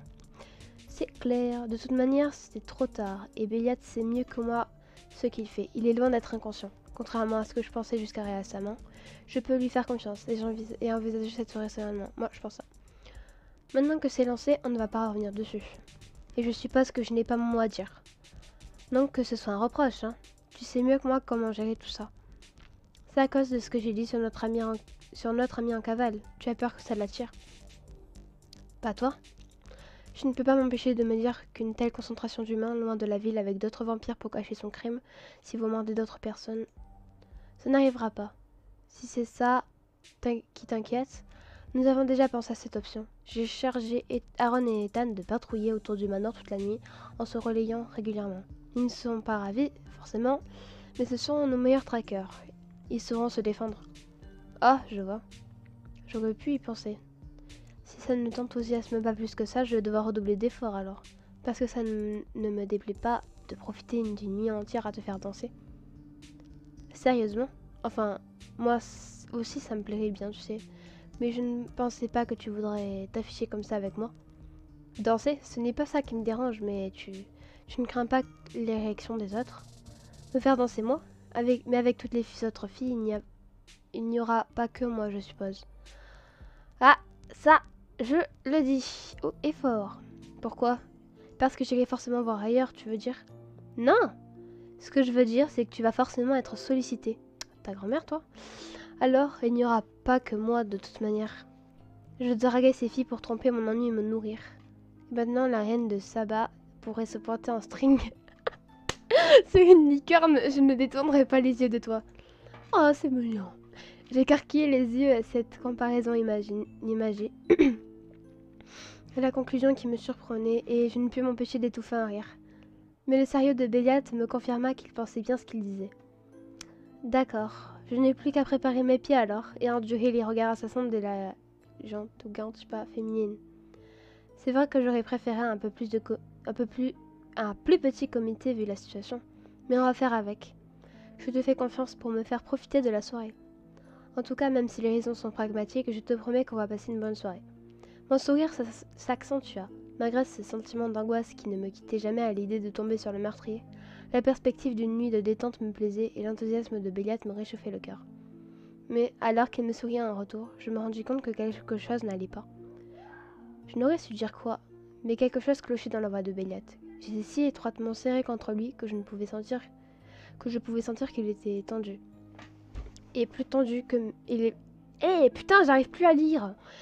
Attendez, je vais juste voir mes restes de PA. Et plus que tendu même. Nerveux. Qu'est-ce qui lui arrive? Il a un problème? Wesh, sa tête quand il est nerveux. Béliat, tout va bien? J'ai l'impression de te sentir angoissée. Y a quelque chose que tu vas ajouter, Béliat? Béliat, il y a un problème. Tu veux me parler de quelque chose? Tu as l'air stressée.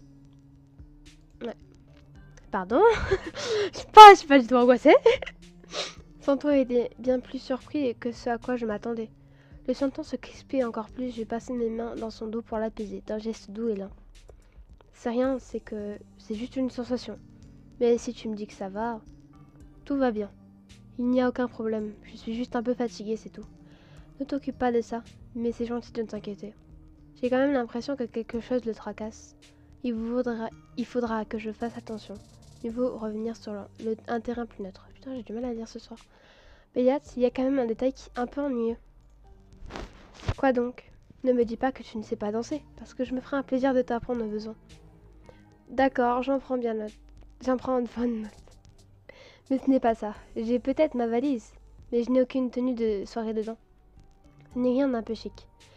Et est-ce que je ne risque pas de faire un peu tâche? Et on verra ça après.